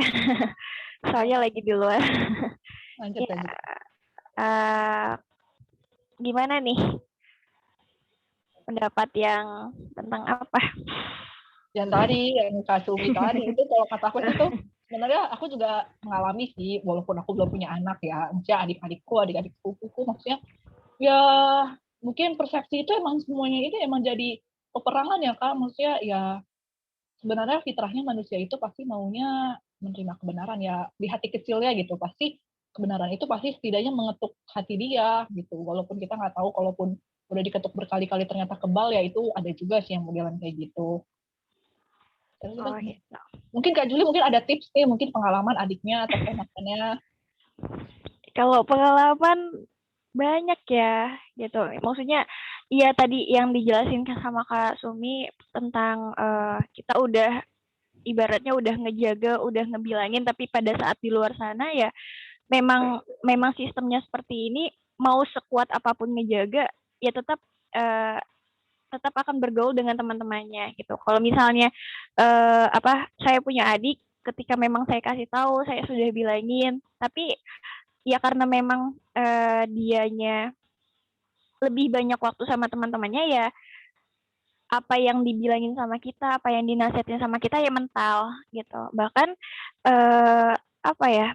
Kadang omongan kita nggak didengar gitu. Kalau misalnya tadi tips tentang apa Kak Sumi ya anak 4 masya Allah luar biasa gitu. Ilmu juga bagi saya pribadi gitu. Juga khusus untuk teman-teman gitu.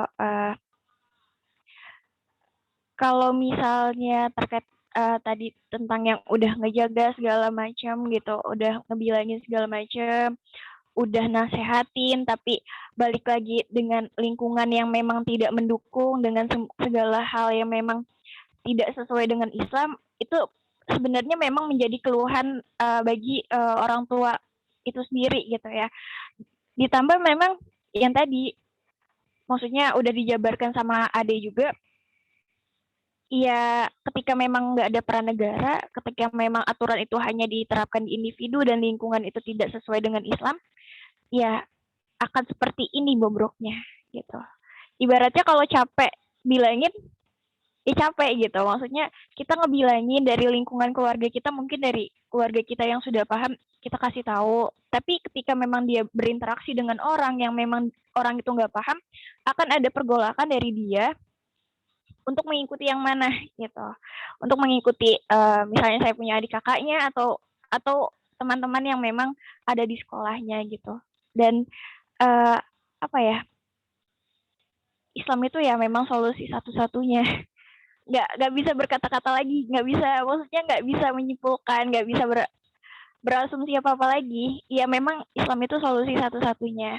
Karena dengan Islam hukum syara itu bisa ditegakkan, semuanya menjaga kehormatan, nggak kayak sekarang gitu. Kita nggak dijaga, kalau bukan kita yang ngejaga diri sendiri mungkin udah terombang-ambing ngikutin zaman ya, ngikutin arus gitu. Maksudnya dengan kehidupan yang sekarang yang benar-benar hedon, liberal, gitu, sekuler gitu, yang kalau kadang kita sendiri juga suka futur ya kalau nggak ada jamaah gitu. Ya memang lagi-lagi solusinya hanya Islam. Itu bukan hal yang lain. Gitu sih Hani. Betul banget. Ya, terakhir dari Kak Ade gimana Kak? Ya, kalau aku terus mendengar curhatan dari Kak Sumi ya. Ya Allah, barakallah Kak. Semakin resah, tadi udah panas, resah, semakin resah jadinya resah ya. Gitu ya. Karena ya. sendiri pribadi ya masih sebagai mahasiswa ya punya anak tapi statusnya baru melahirkan dan belum merasakan anak tuh sampai 10 tahun ada perempuannya gitu, ada laki-lakinya gitu kan. Dan ini fakta yang disampaikan oleh Kak Sumi. Masya Allah ini semakin membuat resah, dan rasanya itu gini, berarti kita tuh benar-benar butuh yang namanya negara ini berideologi Islam gitu kan. Dan aku berpikir malah aku selama ini berarti kemana aja gitu kan, padahal ada bukan sekedar Kak Sumi aja, pasti banyak ibu-ibu lain di luar sana, bahkan aku sendiri pasti nanti kedepannya akan mengalami, bisa jadi ya gitu kan, kalau belum ada sistem Islam itu belum terterapkan, keresahan ketakutan yang dialami mereka itu kok aku diem aja gitu selama ini gitu. Aku ngerasa aku santai-santai aja gitu, tenang-tenang aja, padahal ada kekhawatiran, ada ketakutan yang dirasakan oleh ibu-ibu di luar sana banyak gitu ya. Dan termasuk aku akan mengalami ini gitu, tidak menutup kemungkinan gitu kan kalau aku punya anak perempuan, atau bahkan kalau aku punya anak laki-laki seperti itu. Nah, artinya di sini PR ya gitu kan, dan kalau aku sendiri ngerasa semakin resah dan pengen terus apa namanya ya, membuat apa sebagaimana bisanya gitu kan, semaksimal mungkin lingkungan kita itu paham gitu tentang Islam ini dalam menyelesaikan salah satunya kejahatan seksual ini seperti apa gitu kan. Artinya tadi kayak misalkan penjagaan perempuan dalam Islam gitu kan. Ya tadi kalau kita hanya baru sekedar ngasih tahu ke saudara kita atau ke anak kita gitu kan. Karena lingkungannya tidak mendukung, artinya lingkungan ini butuh paham juga gitu kan. Artinya kita butuh memahamkan lingkungan gitu kan. Terus kalau karena sistem Islam belum terterapkan ya gitu kan. Terus juga sekolah, berarti kita butuh memahamkan sekolah gitu kan. Nah, jadi kita punya PR besar di sini, PR besar untuk bagaimana semua lini gitu kan, dari apa lingkungan gitu. Intinya pada kehidupan sosial, bahkan sampai sekelas negara pun paham atau misalnya mempunyai benteng dalam penjagaan terhadap perempuan ini sendiri gitu kan, atau dalam menyelesaikan permasalahan kejahatan seksual yang terjadi saat ini gitu, yang sangat banyak, atau permasalahan-permasalahan yang lain, atau ketakutan atau keresahan yang dialami oleh ibu-ibu tuh gimana caranya supaya hilang gitu ya kan. Aku sendiri aja belum ngalamin, pas denger ceritanya apa testimoninya dari Kasum, kok aku resah gitu ya kan, dan ngerasa bersalah, selama ini aku kemana aja dan selama ini aku ngapain aja gitu ya. Nah, jadi makanya tadi ada Allah bersama kita, ada Rasul bersama kita. Maksudnya bukan ada Rasul, ada Allah bersama kita yang punya kekuatan besar gitu kan. Untuk apa? Untuk apa namanya, supaya Islam itu terterapkan gitu, sistem Islam itu terterapkan, supaya kita itu tidak ada lagi ketakutan dalam kehidupan kita tentang anak kita atau bahkan tentang masalah-masalah besar lainnya itu. Nah, itu saja ya dari aku. Ya lebih semangat lagi artinya gitu kan, lebih tertampar lah ya untuk melakukan aktivitas penyebaran Islam ini sendiri. Seperti itu. Ya. Jazakumullah khair kepada kedua pemateri kita hari ini, ada Kak Julie sama Kak Ade. Semoga apa yang dari tadi sudah dibahas, dijelaskan, semoga teman-teman dapat memetik ilmunya, memetik pemahamannya, dan jangan lupa kayak Kak Ade bilang tadi, disebarkan lagi. Jadi semoga kepanasan kita sama kekhawatiran kita hari ini nggak sia-sia ya teman-teman. Maksudnya yang sudah dijelaskan dari tadi, ada Allah bersama kita. Tapi ya tentu ya syarat dan ketentuan berlaku ya, maksudnya ada Allah bersama kita, ya tentu kita harus menerapkan apa yang sudah Allah perintahkan dan menjauhi larangannya. Mungkin sekian untuk pembahasan kita hari ini, kajian hari ini. Jangan lupa minggu depan kita ada lagi, insya Allah tetap ada setiap hari Sabtu jam 1. Teman-teman bisa bisa pantengin sosmed kita, ada Instagram, di sana akan ada info-info lainnya. Jadi jangan lupa ajak lagi teman-teman yang lain, karena sayang banget kalau cuma kita doang di sini, tapi teman-teman yang lain itu justru pasti perlu juga pembahasan kayak gini, perlu tahu juga, perlu paham juga, gimana ya kita bisa bareng-bareng mengetahui gimana sih harusnya kita menanggapi problematika ini semua. Mungkin gitu aja dari saya, Hanifah Ajani. Makasih banget sekali lagi buat materi kita, barakallah. Semoga gak nyesel ya diundang ke Yuki, next time mungkin bisa lagi lah. Kayak gitu. Amin. Udah, mungkin gitu aja ya Kak. Makasih buat teman-teman. Semoga di sini aku nggak bisa bales. Aku yang mewakili tim Yuki akan bisa bales. Di mana teman-teman udah meluangkan waktunya, kuotanya juga. Ya, semoga kita mendapatkan keberkahan dan dikumpulkan kembali di jannahnya Allah Subhanahu wa Ta'ala. Kita tutup kajian kita hari ini dengan mengucapkan istighfar 3 kali. Allahuakbar. Dan hamdalah. Alhamdulillah. Alamin. Dan doa penutup majelis.